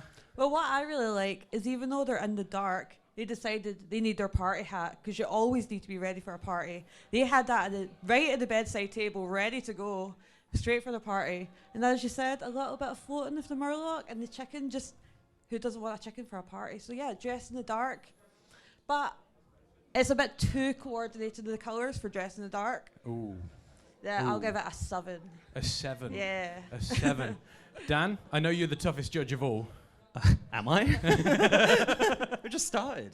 Yeah, I mean, my voice is really loud. So, I mean, I love the back piece because it's so, it's just beautiful. But it is just random, because I think on like one of the add-ons you could just press a random button, and this is kind of it. Like the skull gloves with the. To be fair, the gloves and the boots kind of match. So, maybe they just really like that color. They just have loads of it in their wardrobe. I mean, a one-button usage in WoW. Who would ever use that? Me, next tier.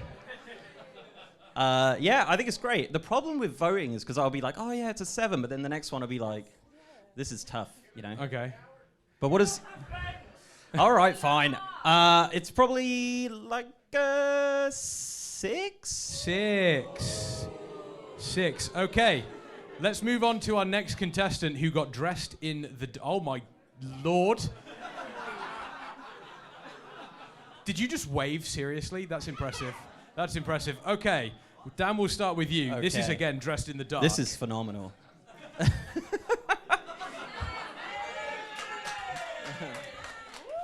Very good. Can we show this? Are we past the watershed? Yeah, it's pretty fantastic. The boots are the best part. Obviously, the Wendigo woolies, right? Then you got like the Nihilotha chest with the Dazarlor shoulder and the other stuff. It's also a demon hunter. Please stop dancing. Yeah, Dan has started to sweat. Please stop. I think it might be the Alcon. Yeah, I mean, it's definitely dressed in the dark for sure. And demon hunters could see in the dark too, so they could actually see what they were putting on when they planned that. But it's still it's pretty disgusting. But also, probably a solid 8, maybe? An 8. Okay, we got an 8 there. We got an 8. Shoxy, how are we feeling about this dressed in the dark demon hunter? Can you keep dancing? There we go. There it is. Okay, see, those Wendigo willies like to move. I have to say, it is probably a solid 8 as well, because the Nile of a chest just, I don't know, it keeps staring at me, and I think that is looking through the dark, actually. But yeah. Okay, another 8, another 8. Viv, do you have any different opinions? No, I completely agree. I just want to point out that I absolutely love the different shoulders. And I already gave an 8 apparently to the previous one, so then this one should be a 9. A 9. There we go. Okay, let's move on. Yeah. So we'll let's move see on. about that. Let's move on to our next contestant here. Who has got dressed in the dark? What is happening? Hello. Hello. I tell you what, he looks like a fun guy. I'll leave now. Viv, how are we feeling? I absolutely love it. They definitely thought about, okay, it is dark. I have to look for everything with color. So they have like their glowing stones and glowing, well, everything. So...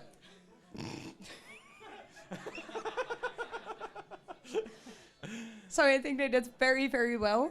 A little bit too coordinated for me, for someone in the dark. But then again, they have their glowing stones, so they weren't fully in the dark. So taking that into account, I think I would give again an 8. Okay, an 8.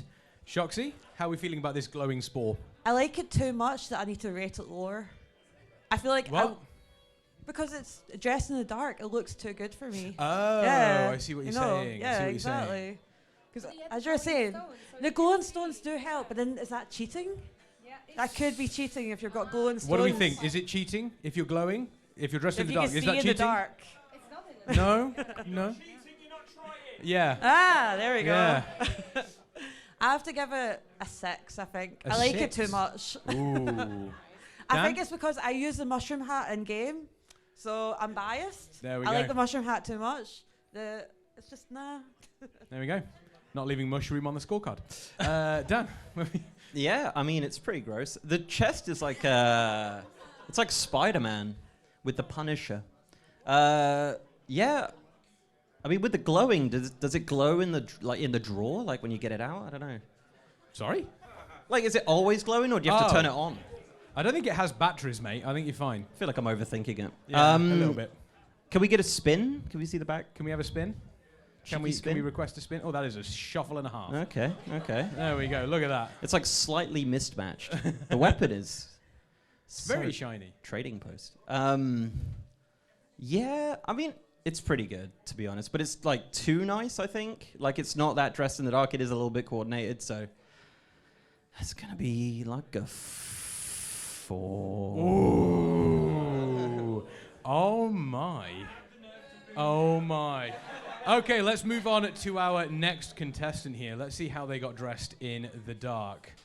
We've got more mushrooms. We've got more mushrooms. Look at that. Dan, how are we feeling? Are we feeling... I thought Bears wasn't doing this. Oh my God. Okay. I mean, there is a little bit of coordination with the back piece and the belt, so, you know. But the shoulders are phenomenal. That's the trading part. That's like the garden gnome set, right? Oh, yes. Oh, yes. There it is. Yeah. How's it go, Kex? Like that, mate. Yeah. I feel like it's missing some stuff, though, right? Like, it's super... Yeah, because they couldn't see it, mate. True, yeah. The glasses look great. Where are we going? I'm going to have to push you for a score. Oh, yeah, sorry, I'm just rambling. Probably like it's like a 7. A 7? Okay, we got a 7. Shoxy, are you feeling pan-delicious? I'm feeling pan-delicious, yeah. But, yeah, again, I feel insulted that in the dark you would choose the mushroom set, because I love the mushroom stuff. So I'm going to have to give it a 5, you know. I like it. I've got terrible sense of transmog. So... if things are better, I'm going to have to rate them lower. You heard it here first, folks. Vive? Yeah, I believe this one just looks too good. Yeah. So yeah, I'm so sorry, but because it's good, it will be a. Oh no! Look, she died. She was so upset she It's died. a turn. No. And well, I cannot say anything anymore. Like, I don't want to do the killing Wait, blow. oh no, she's laughing again. She's laughing again. Okay. Woohoo! Woo! A 6. A 6. Okay, and the final contestant in this round, how did... It's Yamcha, everybody, for those of you that... It's Yamcha. Oh my... There we go. Okay. Interesting. Okay, interesting for the final one. Vive, your thoughts? Yeah, it's definitely a mismatch, so that is very well done. I again love the floaty for safety. It's really like bonus points for safety. But then again with the fire, that's minus points for not safety. So I think a 7. Yeah, it seems a little bit counterintuitive. My shoulder's on fire, but I'm safe for water. Yeah, Go Shoxy? take it out. This is actually my favourite. This is in terms of like it's the worst. Oh, okay. So I'm gonna give this one 9. Oh, a This 9. is a 9. Yeah. A 9. Okay. I don't know, that dress over the t-shirt with the hat it's disgraceful. Oh, it's disgraceful. It's just disgraceful. Dan? I think it's about time we show hair with hats. I feel like it's... Yes. Yeah, it's weird. Maybe that's their haircut. I don't know.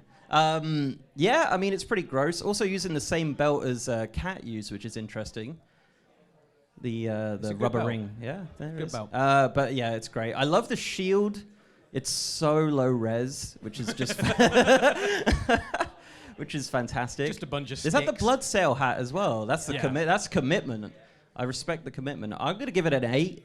Ooh, an 8. Okay. Okay, so we have an 8 there. Let's go.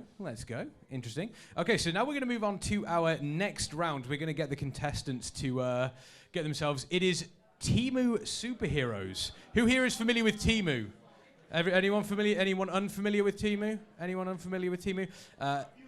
Go to the website and check it. Oh my... oh my God, there's so many yaks. Oh my lord. Oh my lord. Get a bear, you cheapskates. Okay, so let's take a quick look here. Oh no, that's fine. That's fine. Okay, that's. Is it? Is that one the same? Okay. Yeah. No, just double checking. Yeah, your writing's really bad, Kirsten, because I can't read these names either. That's quite impressive. That's quite.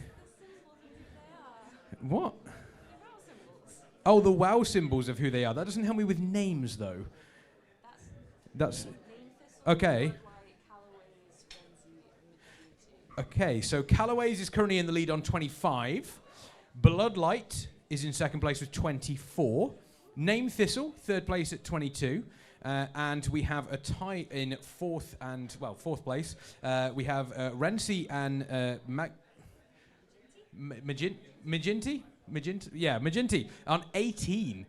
They are also playing for stuff as well, because there are some rewards. How are we doing for time? Because I feel like that took like 20 minutes. Wait, maybe if you weren't rambling so much, we'd be fine, mate. There are some rewards over there. Third place is going to be picking up an Exploring Azeroth Northrend edition, which is a very, very nice book. Second place is going to be picking up a Wrath Classic blanket. It's an Azeroth map. And first place, Dan, I don't know if you want to hold it up, is this absolutely beautiful canvas here. Take a look at how beautiful this thing is. Show it up on the stream. Here it is. There's the first place. So whoever comes first place is going to be winning that one. Okay, so we are all ready now. So first, Temu Superheroes. Okay. We are looking... So do we feel like this is based on anybody? Are you recognizing anyone, Dan? Oh, look at that. Look at that. Is that what? Oh, there's the floor. Hello. Oh, I love it when it's there we zoomed go. in. Is that what it's meant to be based on someone? I don't know. It's just Temu Superheroes. All right, killer. This is the shoveler. This is the shoveler. How are the boots glowing? What's going on there? That's impressive. I like because they're a superhero. That's mate. commitment to the bit. Yeah. How are we feeling? I love it. Have they got tattoos? What is that? Don't look at me. I didn't make the I thought you were the transmog. guy. You're supposed to. I didn't make the transmog. Kex, why they got tattoos? Yeah, it's great. I like the glasses, but it's like kind of Clark Kent, right? Like you take off the glasses to be the superhero. So Yeah, I like it. But the spade is great. The shoveler. The shoveler. Yeah, I like it, but I feel like it could be better. So Ooh. 6. A 6.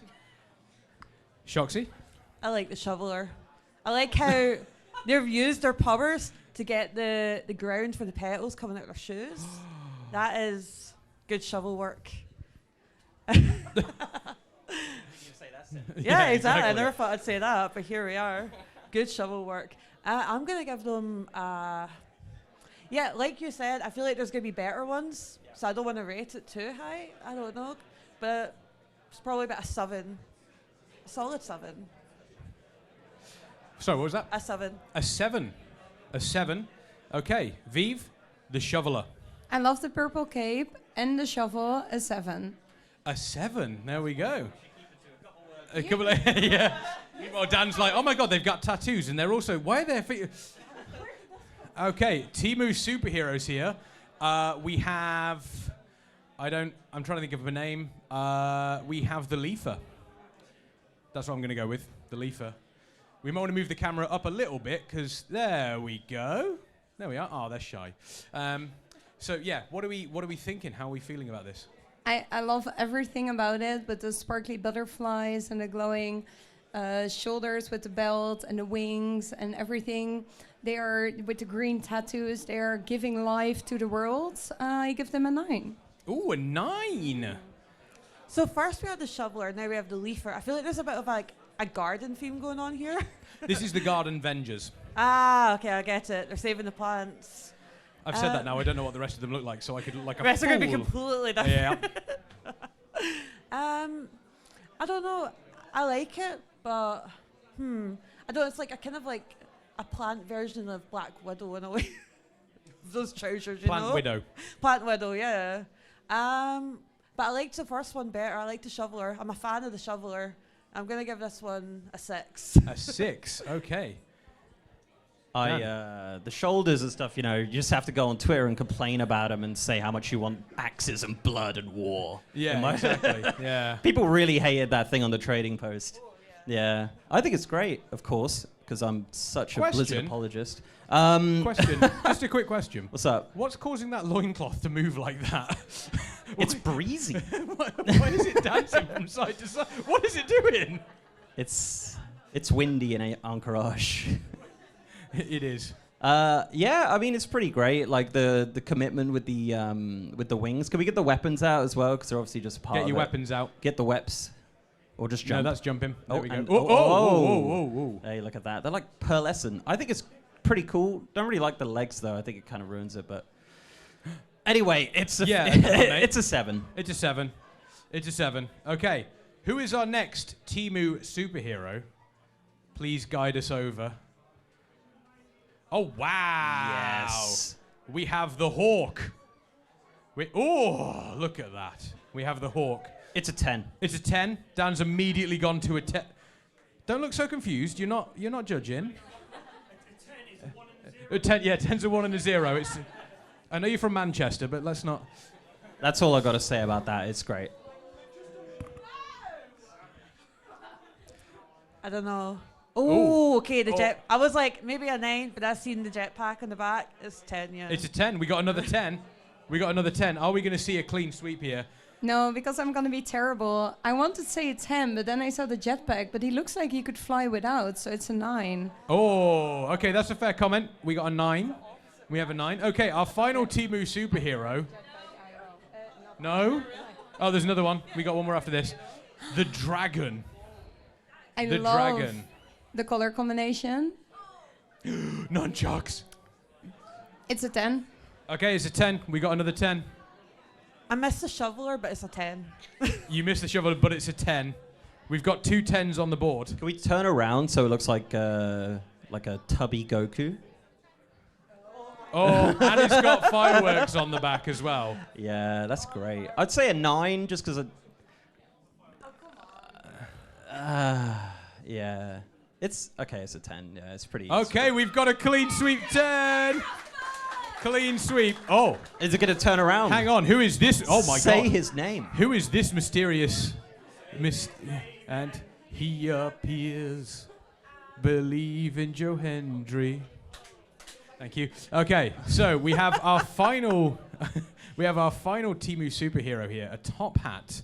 A mysterious superhero. The monocle is great. Also, again, needs hair flowing down from the Yeah. hat. It's bad. Yeah. I like the. Oh, hold. Oh, Oh, and they got a ring. just crafting. And they got Oh a no, ring. they put out a Hearthstone. Oh, they put a Hearthstone board. I don't know whether that's going to win you any. They are. It's random. There we go. Okay. How are we feeling? Yeah, I mean, could you get the shield out? It looks pretty cool. It's pretty cool shield. Oh, there we go. Oh, the weapon is so. Yeah, Yeah. yeah. It's a 7. I'd Okay, say, yeah. a 7. We have a 7. We have a 7. Yes. We have a 7. Shoxy? Yes. It's lacking shoulders for me.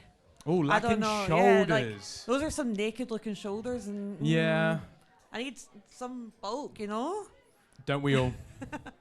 I'm gonna give it a 6. I don't know. I'm A not. si- I'm not oh sold on my it. Whoa. Lord. Okay, I'm sorry for giving a 6. Just love the Yeah, sorry for the flashbang. 6. Yeah, you didn't have to flashbang us. Good grief. 6. She really likes it. I wanted to give it a 6 as well, but the top hat with the rainbow is a 7. It's a 7. Okay. It worked for me. No, that's fine. That's fine. And then I believe we have our final round. We're going to get the scores here very, very quickly. Yeah. Hang on. So now it is time for us to walk the runway, and we are going to have to slay Queen, because it is time for Rumour's Drag Race. Rumour's Drag Race. Yes, so just... Okay, so current totals. In first place, it's a very close one here, team. In first place, Rentsy with 48. In second place, we have Maginty with 47. We have Bloodlight in third place at 44. Name Thistle in fourth place at 42. And Callaway's in... Is that... Oh, no, that's a 47. I can't... Is that a 1 or a 7? That's... I don't know. I don't know your writing. Okay, so we have 2 people in... Okay, so we've got 2 people drawing in second place. Callaway's in Maginty at 47. So it's a very, very close thing. It is all to play for in the final round in Rumour's Drag Race. Okay. Viv? I absolutely love the chess piece, Oh, yes. And spin while dancing, too. and mostly like the shoes. They really work. So I would give. I cannot do it with a point. 7. A 7? A 7? See, I love the glasses. They're very, very slay. The hair sells it as well, I think. Yeah, it does. But the thing that upsets me is the kind of silvery thing on the shoulder when everything else is gold. That upset me, so it's a 7. It's a 7. Dan? It's got like the biggest boots. I wondered what you were going to say then. Good Lord. It's not the watershed. They are made for walking, running. And that's just what they'll do. They will. They definitely will. Yeah, I mean, I don't really know the theme. Like, it's not something I've ever watched. So, I don't know. I think it looks great. Yeah, I need a number, number, right, mate. yeah. I guess like a 7. A 7? Yeah. 7. 7's across the board. Okay, our next contestant and Rumour's Drag Race. Hold up. Oh, Is we this are just the back one to- from before? No, this is different. Come on, Dan. It's the same shoulders. It's not the same. No, it's not. Oh, it's a different character? Yeah. Oh. Good Lord, I'm Thanks gonna... for paying attention, mate. Sorry, it's the booze. Oh, dear. It's pretty good. What's going on with the weapons, though? I'm not really feeling that. Can we get the weapons out? Get your weps out for the stream. Weapons out. Oh. Whoa. Dramatic. Okay. I mean, they've got twigs and stuff on it. Kind of makes it's, sense. it's a bit branchy, isn't it? Yeah. The belt is... The belt is doing things again. It's happening. Yeah, I'd probably give it like an 8, I reckon. An 8? Yeah. Okay. We have an 8. Shocks? Someone Mushrooms? really needs to turn the aircon off with that belt. It's just... Okay, as I said before, I really love the mushroom stuff, so I'm going to give it a 9. A 9. Okay. Mushrooms just win me over. Mushrooms? Big fan of mushrooms? Any mushroom fans? Any other mushroom? Yeah, we got a couple of other mushroom fans. Yeah. Are you a mushroom fan, Viv?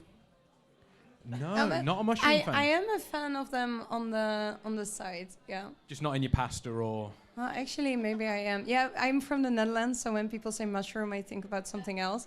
So, but yes, the edible mushrooms for in your pasta are really nice. Okay. I am a fan of those. Yes. Okay. Sorry.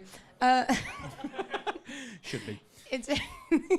I really love the outfit fully from head to toe, but I don't like the weapons with it, so I'm gonna say an 8. An 8. An 8. Okay. Our next contender in Rumours Drag Race. Oh, okay. You know what? I'm not going to say it, but he is serving. He's serving. This is completely what we were looking for this category, so I'm gonna give it 9.5. It's not allowed. No points. She's from Manchester. She can't do points. Okay. In that case, but I don't know what's to come, so I don't want to give a 10, so I'm gonna do a 9. But Sorry. I think you ignore you're judging this one solely. So it doesn't. You can give another one 10. Look, you can give another one 10. I feel like I have to say now 10. Well, you change it to a 10. It's not hard. Shoxy? It's a 10. It's just a 10? straight up, it's a 10, you know. Chest hairs out. It's. There's the cheer. Dan? It's super good. I think it's a 10. And also, I don't know what's going on with the wrist, though. Why is it like a completely different shade? It's like glowing. It's great, Yeah, it's nice. It's good. Great. Yeah. 10s across the board. Little 10. 10s across the board. Cheeky 30. Okay. Our next contender in Rumours Drag Race. Oh, okay. Okay. This, yeah. This is ridiculous. It's great. It's really good as well. They're all really good. Probably a 9. A 9? Yeah. Okay. It's a pretty 9. cool. Shocks? It's really cool, but it doesn't have the same pizzazz as the last one for me. Good word. Pizzazz. Yeah, it doesn't have the pizzazz, so it's a 9. Pizzazz. It doesn't quite make 10, but I do love it. Je ne sais quoi. Yeah, exactly. It's super cute, but it doesn't slay, so it's a 9. Okay, it's a 9. It's cute, but it doesn't slay. 9s across the board. Ah. Our next contestant. Oh, this is the last one. The last cameraman. The last they're walking forward as well. The last contestant in Rumours Drag Race. Okay. Interesting. This is slightly different, but I really like the walk-in because, of course, that's what you see on Rumours Drag Race. So I think that's really nice. But again, it's super cute, but it doesn't slay. So I'm gonna say an 8. An 8? Oh, they're walking away. They're done with you now. They've They're heard the 8. sashaying away. Walking back. Shoxy, how are we feeling here? I'm just wondering how they've got that blush in the character. Has that always been a customization option? I believe so. That's so cute. But yeah. They're tired. Oh, they're too tired now. I'm sorry. I'll stop talking. But yeah, as you said, not quite slay enough. So. Oh, they're sleeping. Yeah. Okay. I'm so sorry. It's a 9. It's a 9. It's a 9. Dan? Slay. Yeah. So it's I mean, it's quite cute, but it doesn't slay. So okay. It's at least an 8. It's at least an 8. Also, Shadowlands and Joya. Come on. Whoa. Okay, it's an 8. An 8. Okay. So we'll get these scores tallied up. But can we get a huge round of applause for our judges, please? Viv, Shoxy, and Dan. Huge round of applause. And a huge round of applause for our players as well. Huge round of applause for them. They put on some incredible outfits. Thank you all very, very much. Let's have a quick tally of the scores and we will see where we stand. What's the crack? Is it close? There's 3 of them, so give the...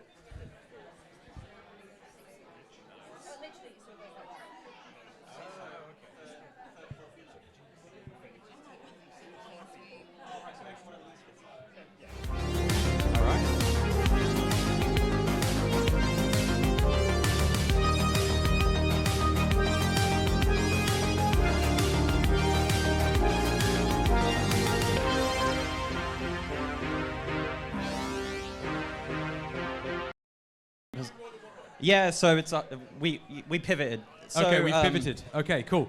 Basically, we got like all the books. Yeah. So whoever comes third picks a book, then the fourth picks a book, and then the fifth gets the worst book. Well, we'll start 5th. Can we not? Yeah, screw it. Kalimdor's clearly 5th. What do you mean? Anyway. Kalimdor is not 5th. Okay. So we have our results here. In 5th place, so Dan's pivoted, so 5th place, you do come up and you do choose one of the books. In 5th place, we have Name Thistle. In 5th place... I think it's Gnome Thistle. Name Thistle. Is it not Gnome? Name Thistle. Round of applause, round of applause. Feel free to go grab a book. Choose whichever one of the books that you would like.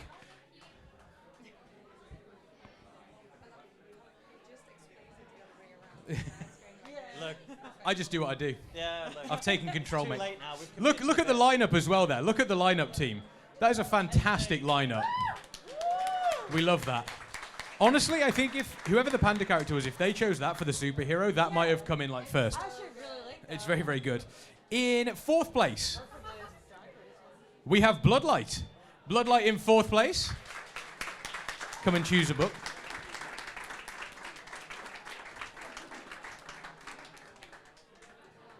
Which one they gone for? Northrend. Which one's left? Yes. Kalimdor, okay. Okay. The bad guys come from. In 3rd place, we have Callaway's in 3rd place. Please come and grab yourself the final book. Bob. Bob. Bob. Bob. Bob. Bob. Bob. Bob. Bob. Bob. Bob. Bob. Don't know why I did that. Okay. In 2nd place is going to come up and is going to win the blanket, the fantastic Wrath Classic one. It's got a map of Azeroth on. Looks very, very nice. In 2nd place is Renzi with 75.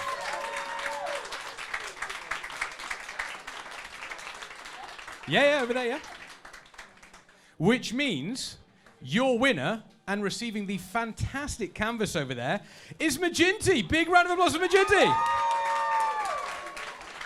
want to present it to them? You can give it to them. Big moment. There we go. Oh, it's beautiful. Look at that. It's like handing over a big check. Big check. Any quick words?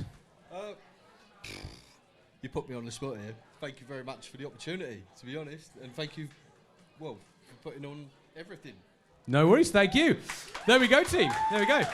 So once again, huge round of applause for the contestants and the judges team. We are going to be taking a short break, but when we come back, it is time for a little segment from our very own Cham. Boo. Boo. Thank you. From Cham. Don't go anywhere, team. Hello. 1, 2. No cheer. I don't want cheering. I'm not here to be your amusement. Well, I am, but that's better. Thank you. Feel much more comfortable being booed. So it turns out, giving me your live mic 1 time was a mistake. 2, reckless. So the stream could go down at any time. Game show this year, our chat said, it is based on Family Fortunes, Family Feud. We have 2 teams. These wonderful people here who have sacrificed their sanity to do this insanity. So we've got 3 questions, 3 rounds. They're going to come up, fastest finger first. They're going to answer. Will they get one of the top 5 answers that chat and people and viewers have answered with? If they do, then we go down the line. They have 3 lives. If they get 3 questions wrong, goes over to the team, they can steal the round. So, for example, if we said, what is the best horde race? Wrong. There's no best horde race. They should all go in the bin. So, first up, we have Alfie and Kat. Come on, this is where you stand up and come to my podium, my boudoir. Okay, so it's fastest finger first. Tell me a bit about yourself. Do you come here often? No. Hi, I'm the Cat Fantastic. I stream on Twitch. Woo! And Alfie, tell me a bit about yourself. Hi, I'm Elfie. What more do we need? What more do we need? Okay. Hands on the table. Where in Azeroth would you go on a date? I'm going to say somewhere in Valdrakken. Valdrakken. No. The inn at Goldshire. I'll give you that. Elwyn Forest.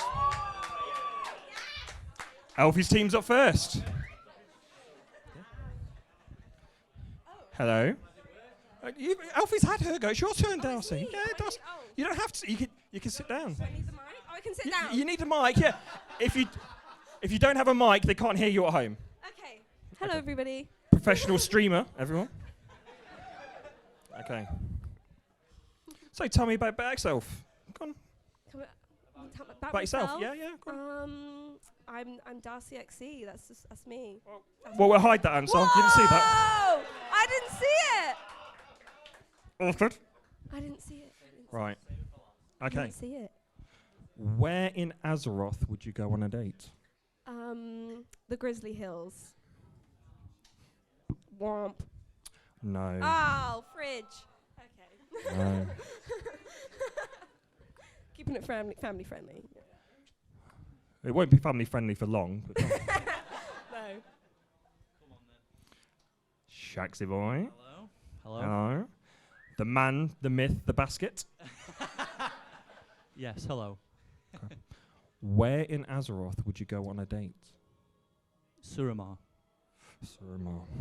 Is Suramar an answer?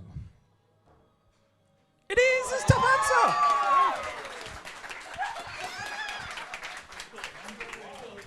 Say I'm romantic.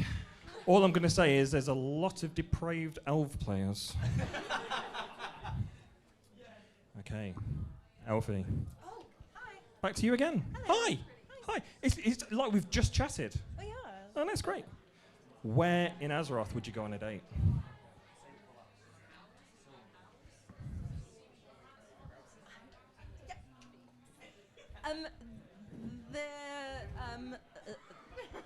The lake. In it. The lake. Now. Does anyone know of a zone called the lake? In Westfall. In Westfall. See, if you said wetlands, I'd have given you a point just for being clever. But Westfall, is Westfall one of the answers? It is not. No, it's not.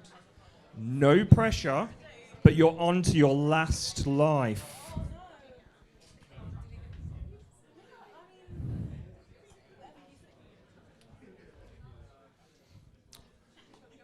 Do you need me to fill for time? I could tell a story. Sorry. We're gonna go safe with Borealis. Well, I think we all know that's right. Case of Brie! Borealis. Crazy. Boring Alice was number 2. Maybe they love sailors and STIs. Yeah. It's giving grunge, like grunge. Yeah, anchors. Shax. Silvermoon. Silvermoon. Now, this is your last life. Yeah. And there's 2 answers left. Unfortunately. I see where you were going, right? If elf players like Suramar, then they're going to. So, we have now an opportunity for you guys to steal it. Have you had a chat? We've had a little one. You've had. Hey. Not about well. No, I see you've been talking to Mrs. Joe again. Go on then. Oh, it's my turn. Yeah. What? I'm gonna go Darnassus. Darnassus. Little boats, Little Set the boats. scene. Set the scene. This is to steal the round. Now I'm just going to clear these off. Is Darnassus one of the answers? It isn't. It isn't. No more. No elf love. No. Yeah.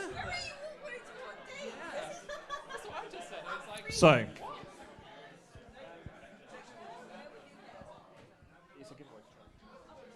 Okay. So. Answer 3. Anyone have any ideas? Dalaran. Splitting up, innit? Zuldazar? What? Yeah, no. It turns out people really love troll feet.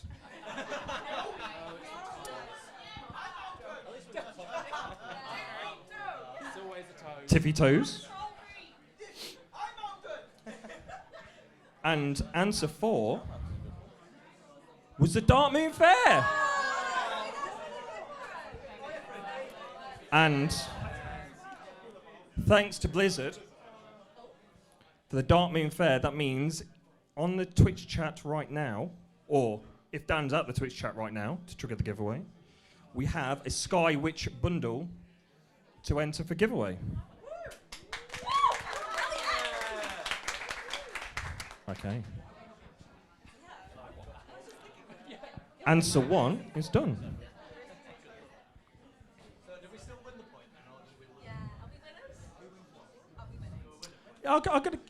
Yeah, you didn't steal it. They got the most right answers. So yeah, Elfie's in the lead. Team Elfie. Okay. Darcy, Joe, you're up. Me? Oh, is it? You don't need that. Do we need that? Okay. What did you do? Well, you answer a question. Yeah, okay. Hands on the table. Fastest finger first. Hello. You can't look at the screen, that's cheating. Although, to be fair, you can't read anyway, so it doesn't matter. Which zone would you delete? Oh. Like any zone that I delete. Oh, that's a good one. I want to delete all this. I'm going to have to press you for an answer. This is only an hour long. Okay. The Undermine. The Undermine.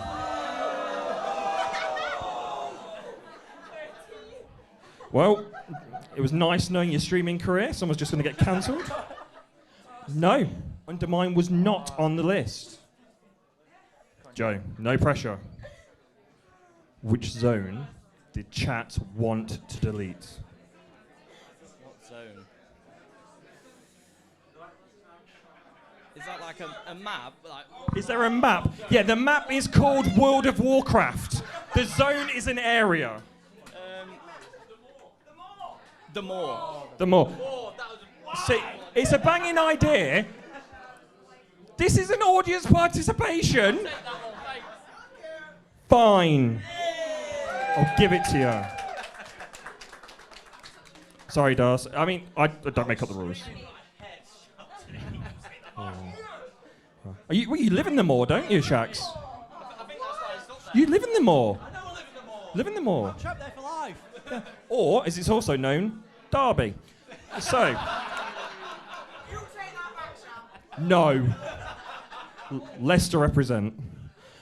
Okay, so yeah, Joe, your team wins the thing. So let's see what we've got. Hello, Tiffy Toes. Hi. Now, can you do a feat of strength? Okay. Which zone would you like to delete? What would you like to delete? What do you think chat wants to delete? Stop shouting the answers! I'm going to go with Undercity. Undercity. Great shout. Absolutely great shout. Shame it's wrong. Cap. Okay, this is. I would delete this. It has to be Ouroboros. Surely that's on the list. Are you speedrunning getting these wrong? Oh, come on, people. The airport of disappointment. Right. Which zone do you think chat wants to delete? The majority of people. Not you. Because you delete enough keys as it is.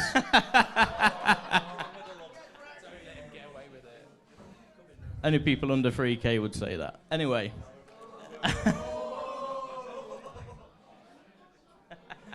Your good job, this is a PG stream. No, Cap's had his turn. It's your turn. I'm just captain. Captain, that's not a zone. Is that your final answer? No. I'm going to say Ravendreth. Ravendreth. Revendreth? Revendreth. Sorry, Shax. He's got 3K but doesn't play the game, it turns out. And you tell me that Mythic Pluses are smart.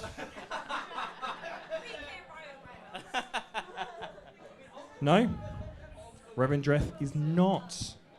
So we pass back over to Steel.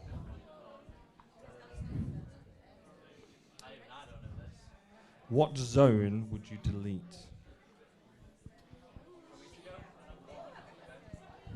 Nazmir. Nazmir. I see a pattern here. That you're all wrong. Come on. Come on.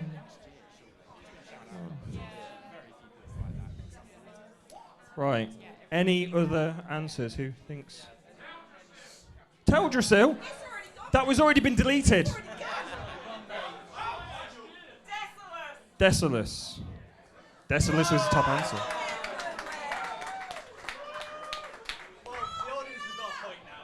Audience is winning. For sheer. We do, and it was a prize! Oh, what?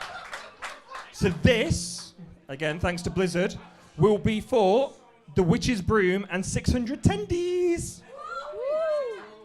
And that'll be available either shortly or later on in the Twitch chat. We'll sort that out. Any more? Goldshire?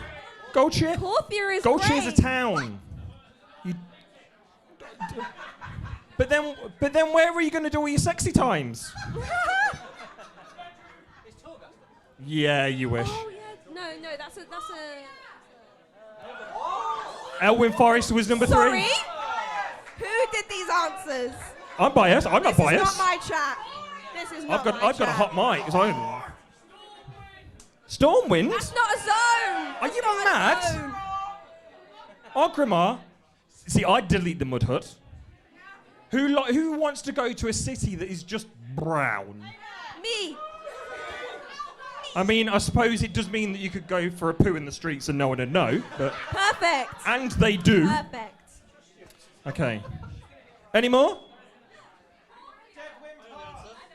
They know the answer because I'm reading the cards.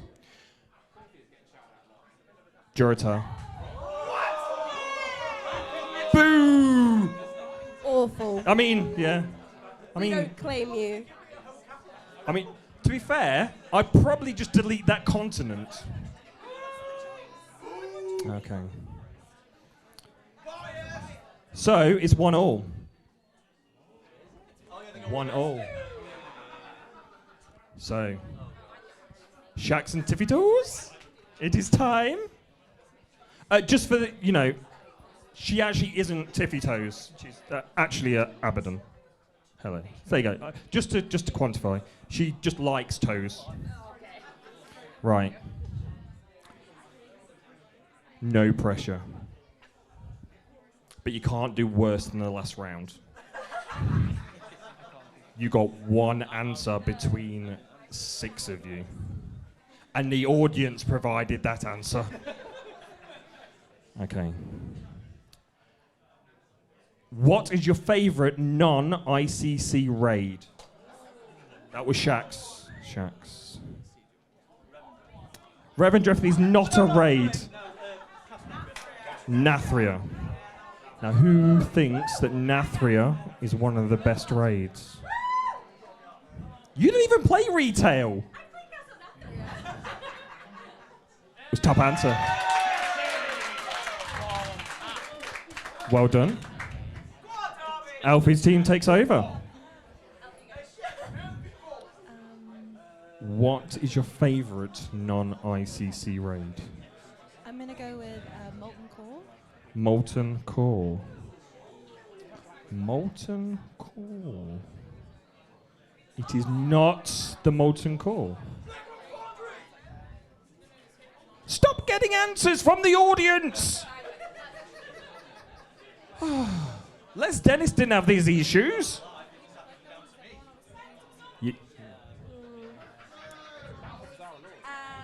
Is that mic off? Yeah. Okay, just try speaking into it. Hello. Hello. There she is. Professional streamers, ladies and gentlemen. It's going to say Siege of Orgrimmar. Siege of Orgrimmar. Wildcard. No. No. The fridge. Anyone who thinks Siege of Orgrimmar is a favourite non-ICC raid, you're in there for 16 hours. But on the flip side, you get to kill a load of orcs. Good times. Sometimes the obvious answers are right. I only started playing in Shadowlands, so it's not good. Is it Trial of the Crusader? No.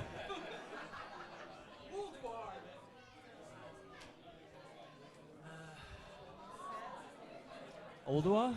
Ulduar. It was a banger of a raid, I'm not going to lie. But not one of chat's favourite ones. That is meant to come up there with a cross. I don't know why it's not, but yeah.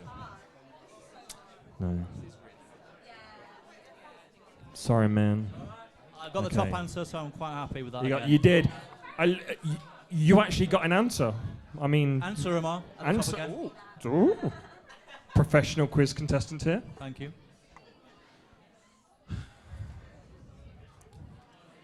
Come on then, Cap. Team Cap. Hello. I need a fantastic answer from you. Karazhan. Ooh. Please. Please. I did not write these answers. So you can say please as many times as you like. Please, chat. Only if you ask nicely. I like to beg. You're like, oh. So it's a good job I'm leant over this plinth. Leant over? What was it again? You've told. Karazhan. I've distracted Daddy. Kara.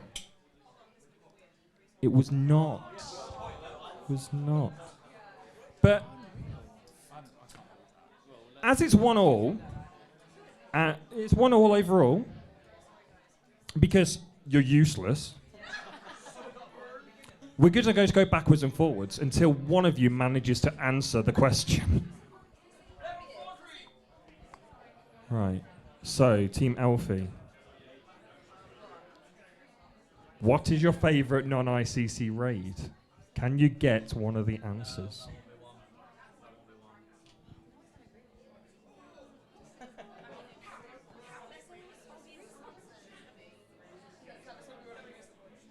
Well, I would go with BWL. BWL? No. Cap.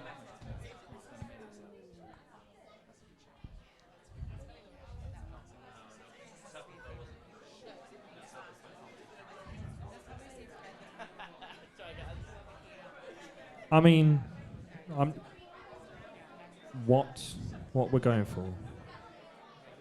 They've answered. They got it wrong. Well, I'm waiting for you. We're going with Naxxramas. Nax. Are we talking First time I didn't get vanilla food. or wrath? And then are we talking wrath 10 or 25? Mythic or, you know. Is Nax an answer? It was. It was. Team Cat wins. Let's see what else. Anyone else? What do we think? Black Temple was on the list. And that, again, is unlocked a prize for chat. That is a Grizzly Hills Packmaster, which will be available for giveaway. 2 left. No. No Black Rock Sanctum Foundry. Domination. Sunwell? No. Sanctum? Sanctum Domination, please. No. Please. No. My favourite. Sanctum, no. Sanctum? No. Firelands? No. I always think Tentacles. Tentacles. I don't know. What is the Thunder one from Fierce to Pandaria? What's Tentacles? Throne of Thunder was on the list. Last one. And if anyone gets this, I'll be surprised. I'm surprised I even saw this. Nyalotha was on the list. Nyalotha was more popular than Firelands and Ulduar. Y'all are crazy. Look. Don't boo me. You chose the answers. Boo yourselves. Giving me heat. And that wraps up our chat said. Thank you very, very much. We'll take a break now, and then we'll be back at 6 o'clock for the quiz with Mergrum.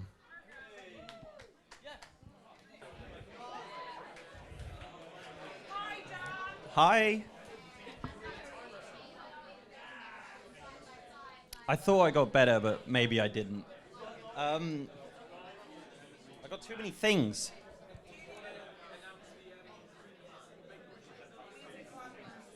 Announce what? Yeah? How crazy is this? So we're doing charity this year. This was something that we definitely wanted to do last year, didn't get around to. We made $1,000 for Make-A-Wish.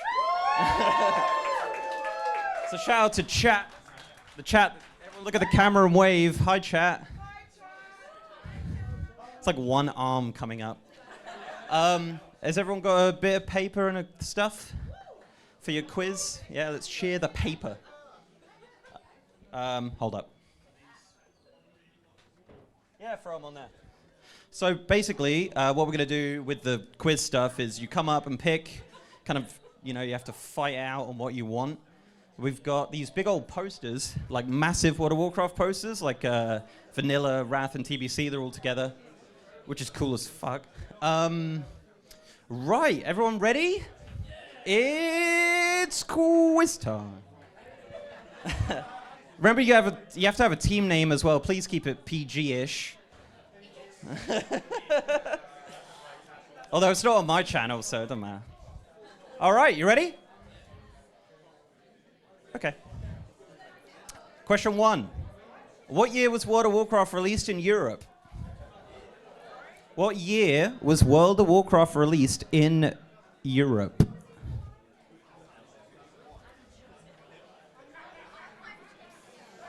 Oh.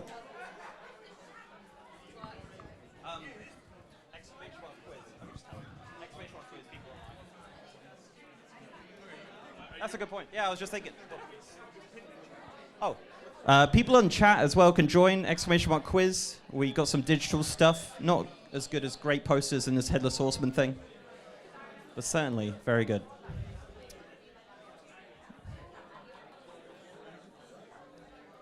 Oh, I'm really bad at public speaking. So, next up. We good? Happy? Sweet. What dungeon will you find the boss Pandemonius?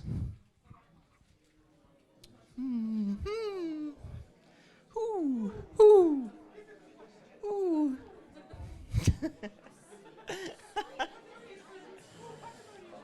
Oh, Pandemonius.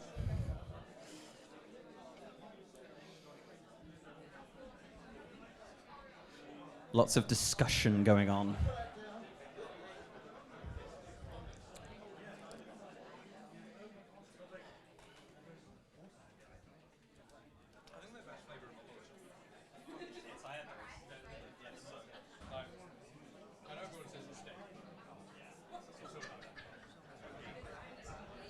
We good? Everyone got it wrong? All right. Question 4. How many covenants were there in Shadowlands? What?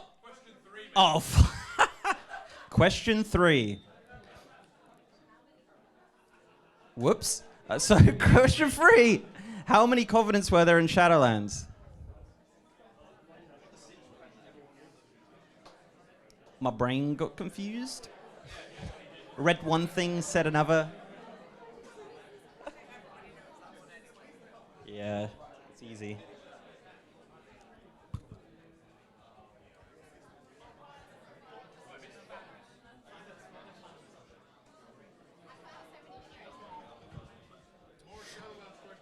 There's actually no more Shadowlands questions, so sorry guys.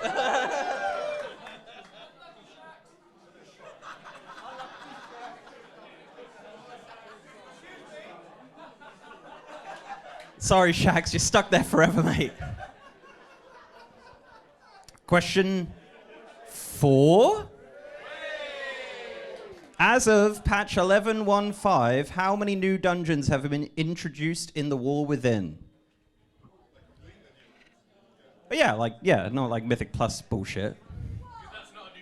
Yeah, new dungeons in the War Within. Should I put the Stroop waffles? Should we throw some out? Anyone want a Stroop waffle? Yeah, fuck it.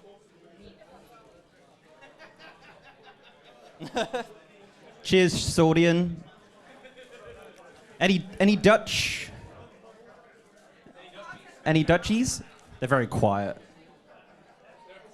They're quiet people. There's like loads of them as well. Question 5. Thank you. When were gnome hunters introduced into the game?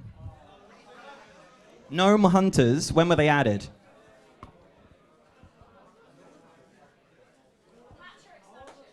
Expansion.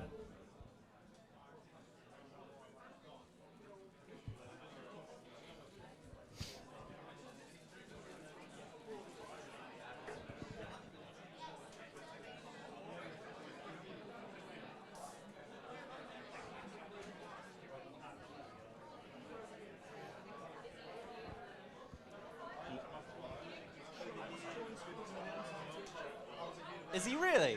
Fuck him up. Is he really putting the answers in there? Surely other people are too. Are other people putting it in there? Okay. All right. Everyone got that one? Oh my goodness. Everyone's starving. In a minute. All right. Question 6. Thank you. What patch was Throne of Thunder introduced? Best raid ever!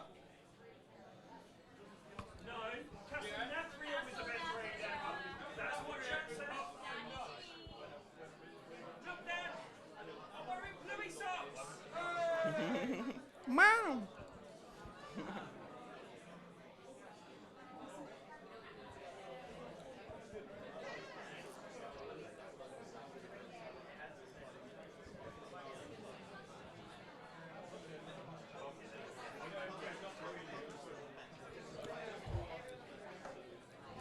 All right, everyone got that?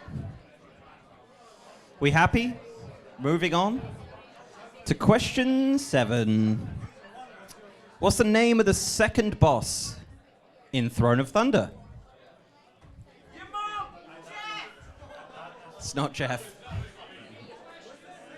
It's not my mother. Huh? What's the question? What was the name of the second boss in Throne of Thunder? The second boss, number deuce. It's Ken. Kenneth.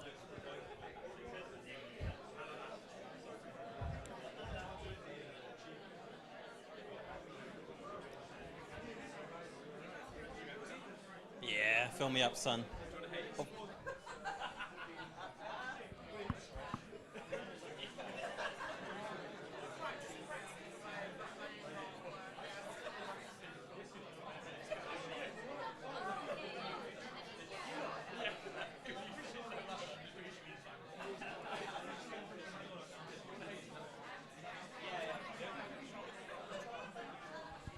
All right, everyone got that? If you're a mount farmer, you'd probably get that. Number 8. Thank you. What is the name of Illyria and Turalian's son?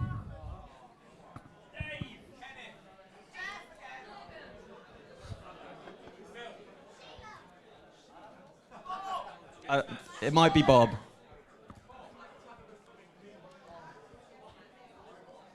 It's the sickest thing.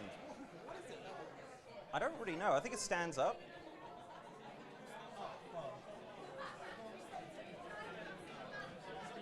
Oh, I actually forgot to say. I'm not going to show you because you'll be able to see it. We have a so who donated it? Where's he at? Anyway, we got a 30th anniversary. They had this like special transmog that you can only get from that event. We got one to give away. Hello, there he is. Hello, mate. Everyone say thank you. Yeah, we'll put it on the table when you pick, so it'll be one of those. So if you didn't go to the 30th anniversary, because who did? It was just content creators. You could pick that. All right, cool. Number 9. How? Oh, God. I'm evil. I did.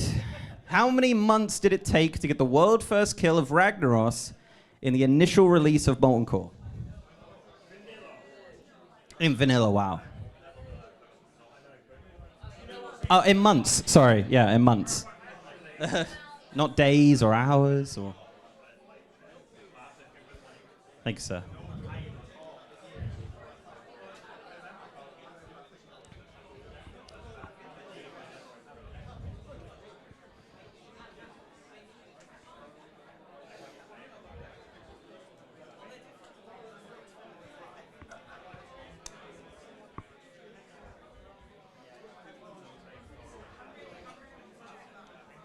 I only made this event so I could do a quiz.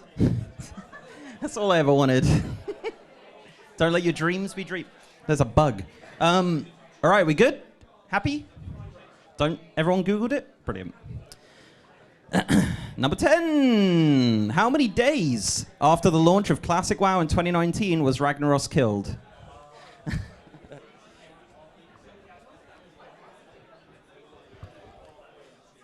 Yeah, Classic came out in 2019. That was 6 years ago.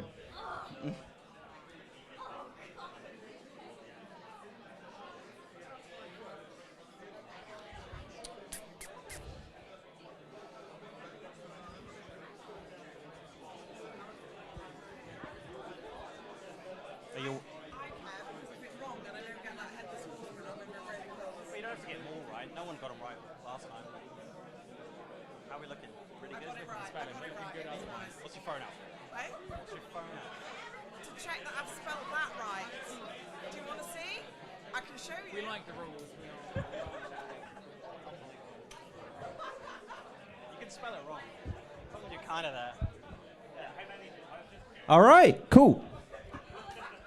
Question 11. This is so easy. So what's the name of the third expansion in the World Soul Saga? It's the Northrend one.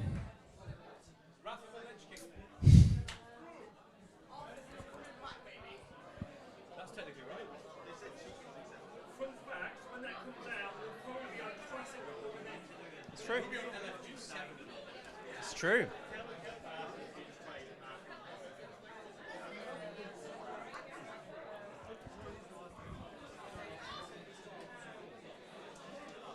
Easy, right? Super easy. My goodness. Number 12. Which expansion introduced AoE looting? AoE looting, you know, like you loot it, you get all the stuff around you, it's great. Wish it was in Classic. AoE looting, yeah. Yeah, it's like, what do you mean? Yeah, it's always been there.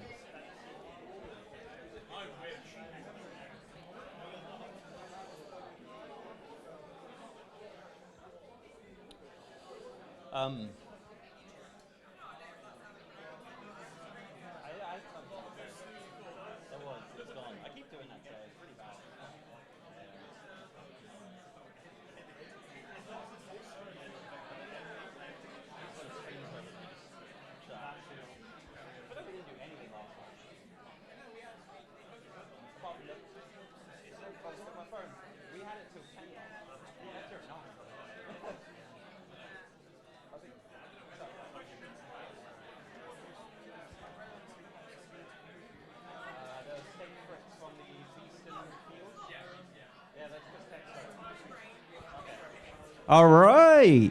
Small talk is over. It's time for the next question. Question number 13. Which expansion introduced new character models? All of them.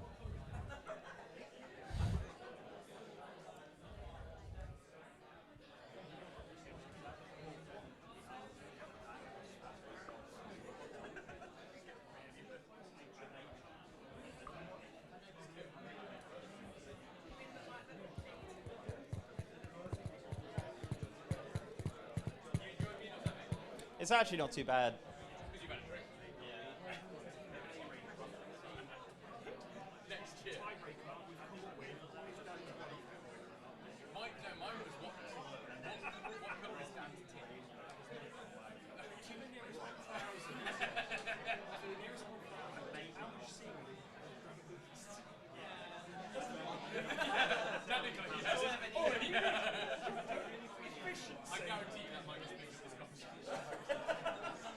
All right, I'm back.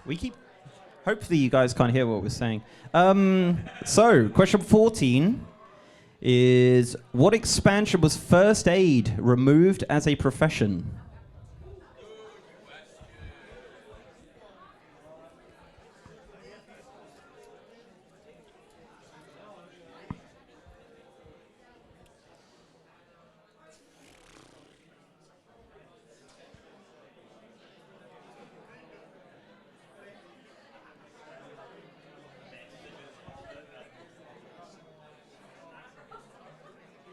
Sean's still spamming.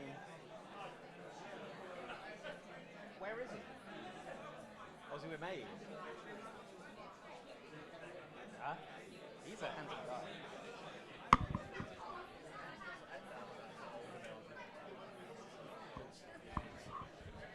All right. That was hard. Next up, 15. Thank you. Which dungeon could you find the boss, the Golden Serpent? I love the looks on their face when I say it. Oh, it's so good. I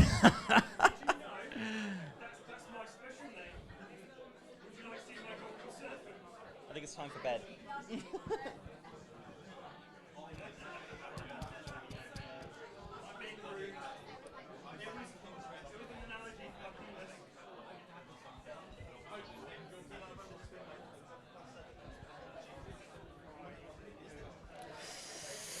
Everyone very happy about that one? Next up. This is more of like a generic, like, you could just name the type, I guess. 16. Who killed Mancrick's wife?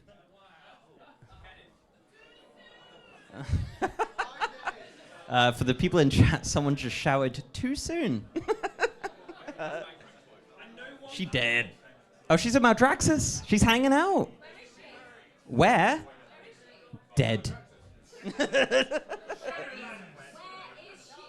I don't know. You tell me. Are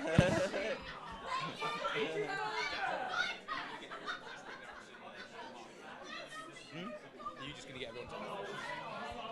No, they can do it. It's just awkward on the stream because you're just kind of pacing. Like, it's fine in person because everyone's discussing. But on stream, I mean...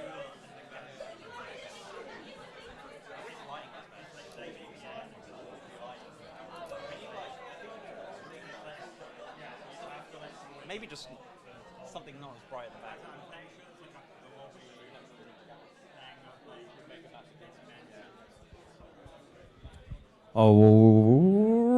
Alrighty. Number 17. What boss drops the Ravenlord mount? The boss name.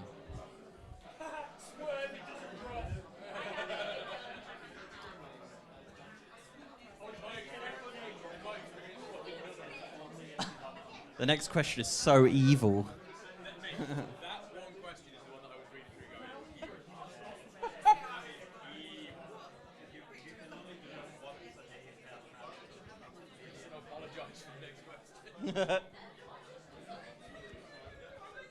Got that quick? Okay. I mean, some of you probably know that boss anyway, because, just do it all the time. 18. This is the worst one. It's kind of niche, and I am going to hell. So, if you use the Orb of Deception toy as a Dark Iron Dwarf, what race do you transform into?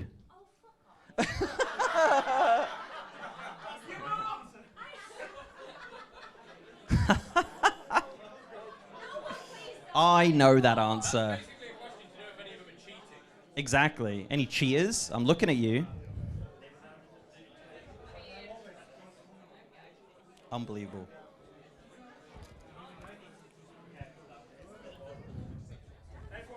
Everyone's just getting the Orb of Deception toys out.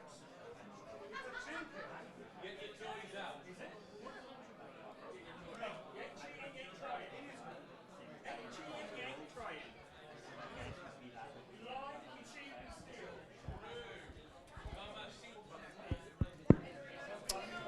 Everyone got that? Okay, 19. We're almost there. What's the name of the Alliance airship in Icecrown Citadel? It has a name. It's a part of the gunship battle. I think it's also flying around. Just a classic name you just remember. You're just like, oh, wow.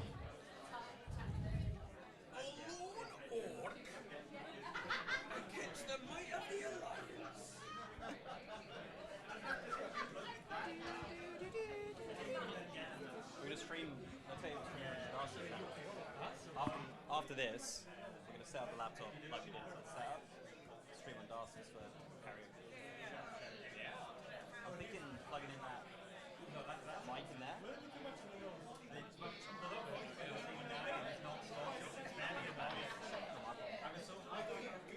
I had so many emails saying, hey, there's a lot of copyright music in your stream. Yeah. It's like, well, yeah, obviously. Alrighty, last question. Everyone how's the question been? Yeah, everyone happy? Yeah, we didn't use AI, because fuck AI. Yeah, imagine. Anyway. Question 20. What is the name of the reputation on the Isle of Quel Danas?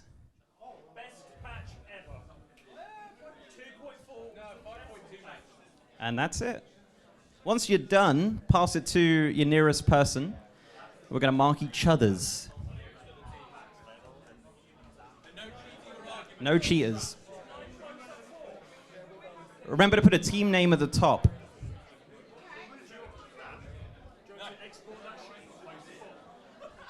Why? Oh, no, we'll just do it afterwards. It doesn't have to be done right now. The giveaway and stuff with the quiz. I'll just email them.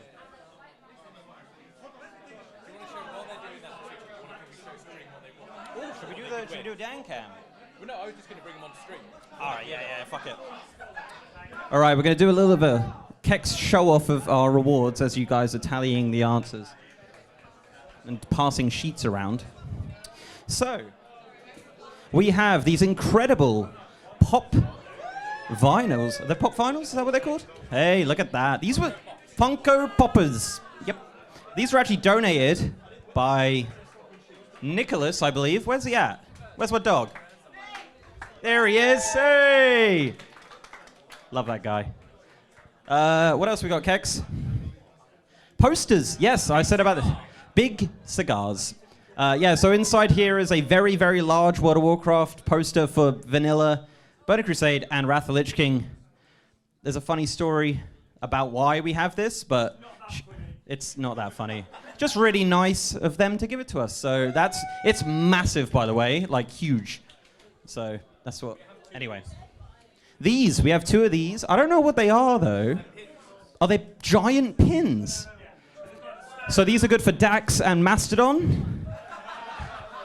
Like normal person pins, but they're huge. It's great. Arthas. We have another prize that was donated. It's just a bit of card. It's actually keycaps. Who donated this? Who was it? Rogery got the keycaps. Because they're American. He didn't want them. Any Yanks? Oh my God. Oh my God. Kex.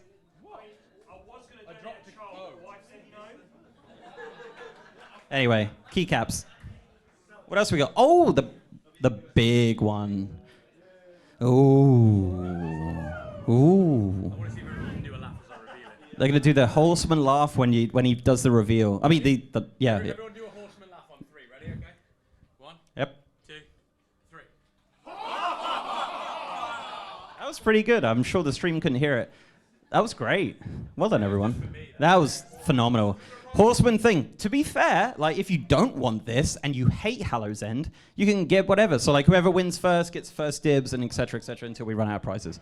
We also have the Arsenal, the golden crest back pieces from the 30th anniversary. I'm not going to show you the card because it's got the thing on it. So spoilers. All right, everyone passed it around. Can read each other's handwriting. Where's my clipboard? Here it is. Aye. Number 1. What year was World of Warcraft released in Europe? 2005. 20 years this year.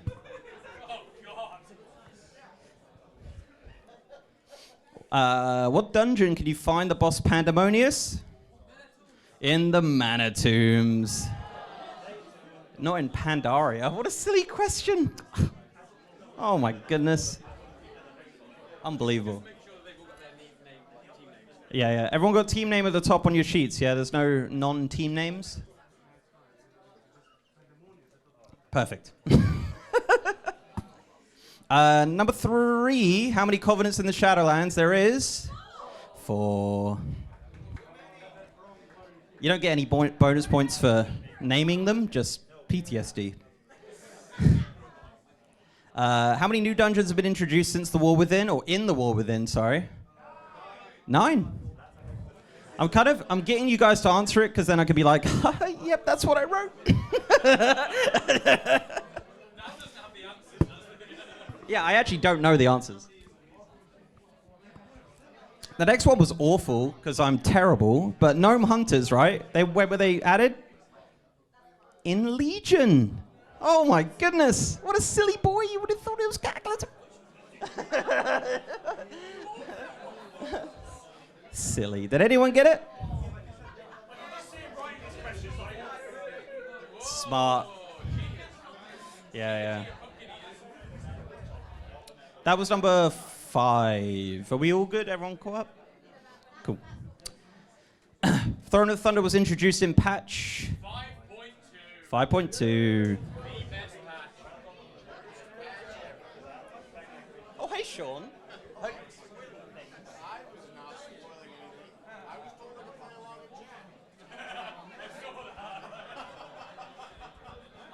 Second boss of... How are we doing for time? What's the time? Who cares? It's my show. We do whatever we fucking. What's the name of the second boss in Throne of Thunder? It's Horridon?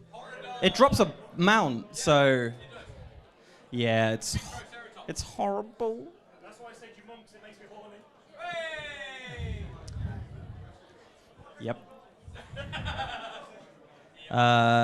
Name of Illyria and Terralian's son. Now, there's a bit of a longer name, but you could just, Arator would have been fine. Arator the Redeemer, maybe. No bonus points for that, but more of a firm handshake all round if you get the whole thing. Yeah. Okay. Everyone good? How many months did it take to kill Ragnaros in the initial release of Molten Core? It was actually 5 months. It's a long time.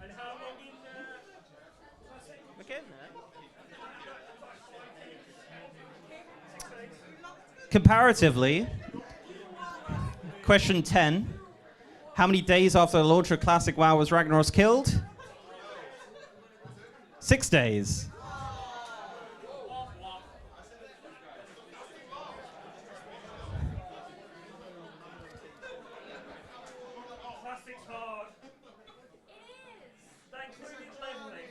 That's a very expensive microphone. It's already it's already over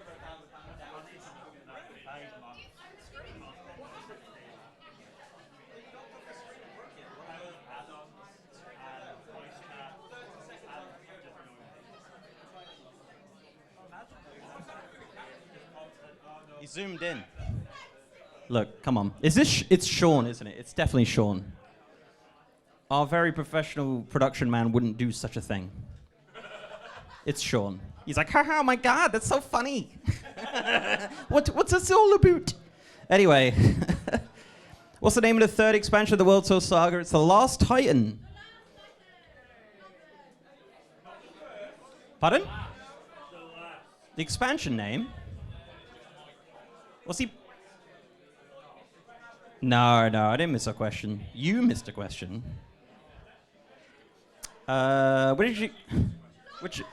Which expansion introduced AoE looting? It is Mists of Pandaria.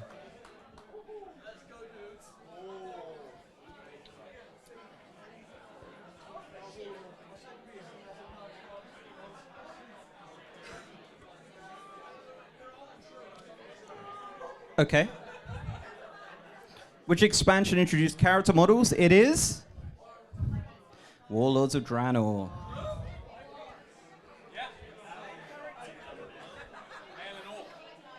You used to be able to switch it back. That was everybody. It was everybody. It was everybody. The whole gang.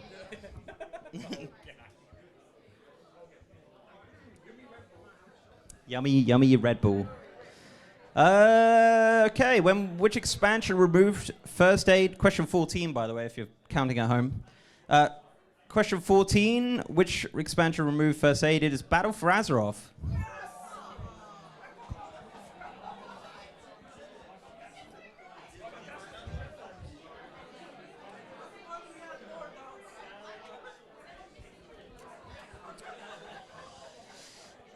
Question 15. The Golden Serpent was found in everybody's favorite dungeon, King's Rest.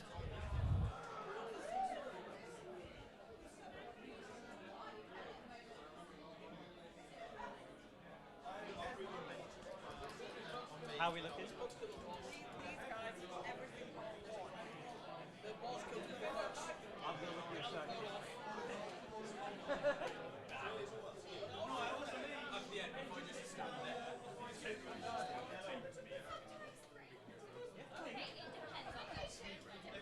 Okay, let's do this. Mancrick's wife was killed by the Quillbore. What do you want from me? She had a pacemaker. A plane strider? All right. This guy, come on.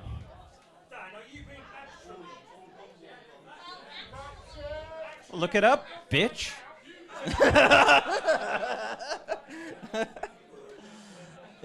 Who got Quillbore? Hey, come on. Geniuses in the audience, Thor. It was a plane strider. Ooh, plane strider. All right. Fletcher's looking it up, and I trust that man with my life. Well, don't ask ChatGPT, it lies. Hmm? Why did they kill her? Yeah, he's a weird guy. Anyway, so more importantly, question 17, which boss drops the Raven Lord? It is Anzu.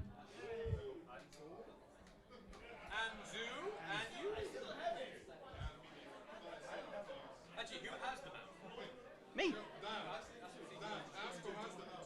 Any mounters? Anyone got the mount? Imagine not having the mount.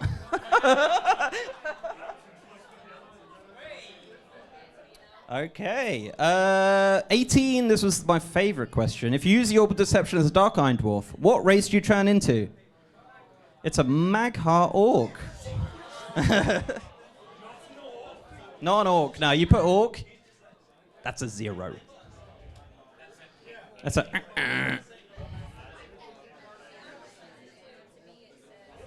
Okay, as you're putting a big tick next to that. 19, the name of the Alliance airship in the Ice Crown Citadel raid is the Skybreaker.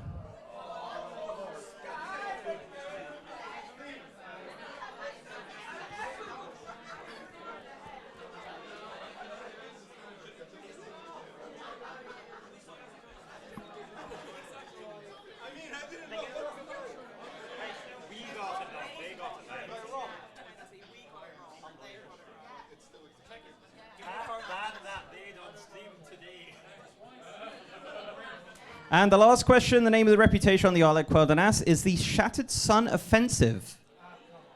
So if you put the Shattered Sun, we'll think about it. Cool. Once you've marked all those, pass them back to the Kex man. The Kex man. And we'll tally it up.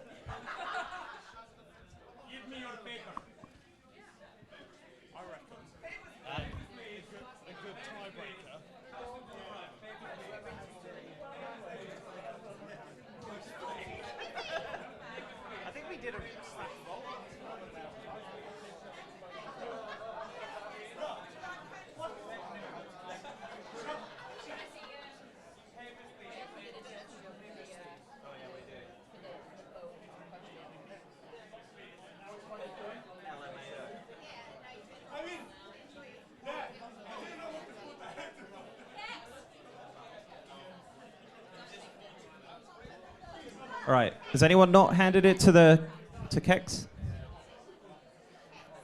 How did everybody do? Are we good? Very well. Last, anyone? Oh, no, here they are. Bring them in. Bring them in. Oh, put that down. Put it down, Dad. It's not yours yet. All right. Just know I am judging all of your team names. And your handwriting. Oh, some of it's awful. Dougie. So they... Oh, they put... Okay.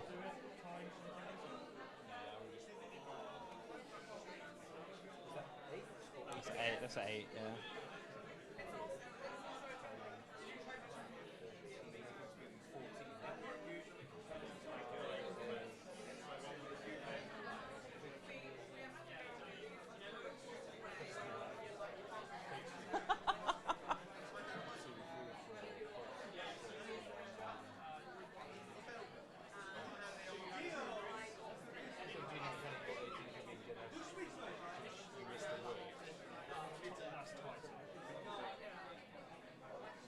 Oh, yeah.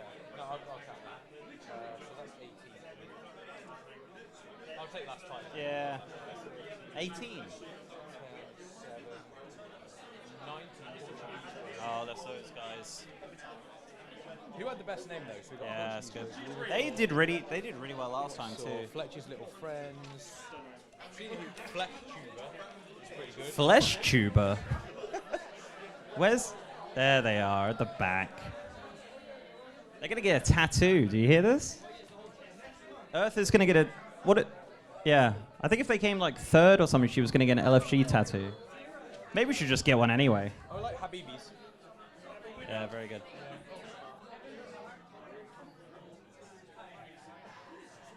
Someone got 0 out of 20. They just stumble in from the street.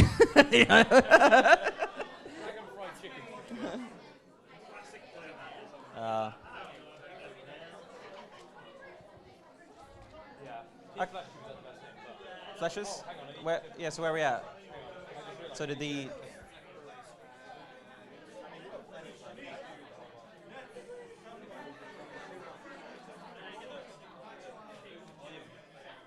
That's second. They're second.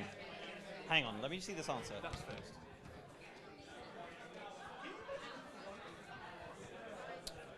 Hold on. Did he change it afterwards? Oh no. Okay, we have a winner. Jeez. So the winners are, we're gonna have loads of winners as well because we've got loads of stuff. The Portuguese Bros.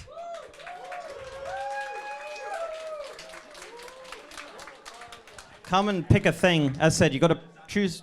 There's 2 of you, so you got to pick one. That's the thing. Yeah. London sucks. Oh, you don't. Oh, you live in London. I'm sorry. Hey! Very good. Second place, who 100% cheated. I want to see your phone and your phone history. Thor and Luna. It's a plane strider. It was not both. They didn't team up. You're taking the posters. All right. Well, there you go. Well done, them. We do have others. How are we looking? Got 2 teams on 15. Well, 2 on 15. Maybe they have an arm wrestle. Or just get them both at it. Okay. Like All right. 2 teams on 15. Smarties. For fuck's sake. Crystal Method.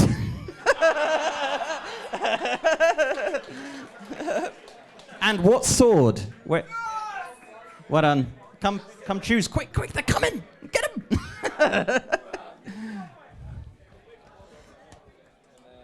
How many more have we got?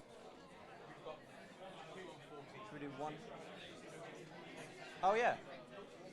The card's still there, by the way.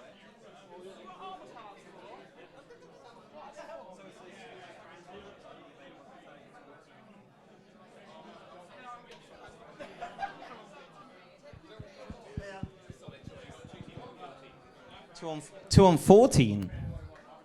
Okie dokie. This is like a team name you'd write when you were 5. Team Cool.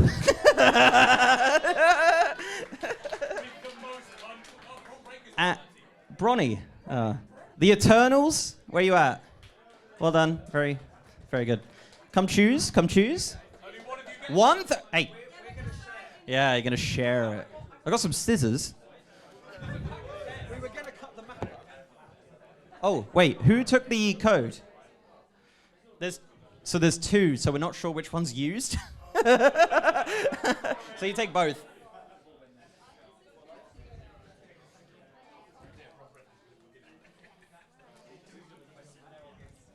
Anyone else?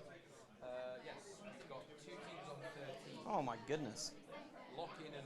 Hold on, how many prizes we got left? The Better Fates team. I'm looking at them. There's a box of pens. Well, there's a Funko Pop and there's a... The keycaps. There's 2 prizes left. Okay, 2 more to go. So we actually have the 2 last ones. Lock in. And the Better Fates team. And the Better Fates team. Sar, Dibs, Marty, and Kat.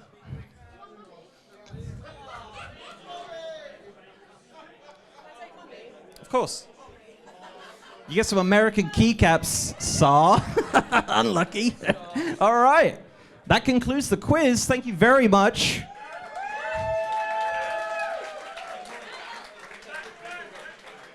That's it. We out. Yeah. We'll wrap it up. Bring a microphone. Ladies and gentlemen. Right on time. Hello. There he is. Hello, everybody. So- Everyone say hello. Hello. I'm still here. Hello. Thank you for coming. This is insane. This was an idea we had. I had like 2 years ago. Yeah, and this is ridiculous. 147 people checked in today, by the way. Yeah. Which is Give yourself a huge round of applause, team. So I appreciate that. The stream as well. Shout out to everybody on stream. Can we get cheers for the streamers? And everybody who donated for Make-A-Wish. Over Absolute 1,000. legend. Over $1,000. Absolutely incredible. Wild. $1,000 for Make-A-Wish. You guys rock. Shout out to the Rebel Gaming Sphere, as usual, being absolutely incredible. Woo! What an awesome venue. Fill your boots, get your Red Bull. Yeah. Enjoy your gaming. Shout out to Warcraft for all the giveaway stuff and just being an amazing thing. Put us the launcher, by the way. How cool's that? We were on the launch. Wowhead as well provided a bunch of Wowhead premium codes. Raider.io. Raider.io gave a load of stuff away, and Sean is Raider.io. He is Sean. Let's get. There he is, Sean. Shout out to Sean from Canada. And of course the dojo. The dojo. Can we Always get being great. Dojo. Dojo. And that's it. Shout out to Kexman, by the way. What a guy! However, I didn't even pay him. No, he didn't. It's crazy. I would do this every year without pay because it is honestly the best time seeing every single one of you. But let's save the final and loudest cheer for this man, Mr. GM.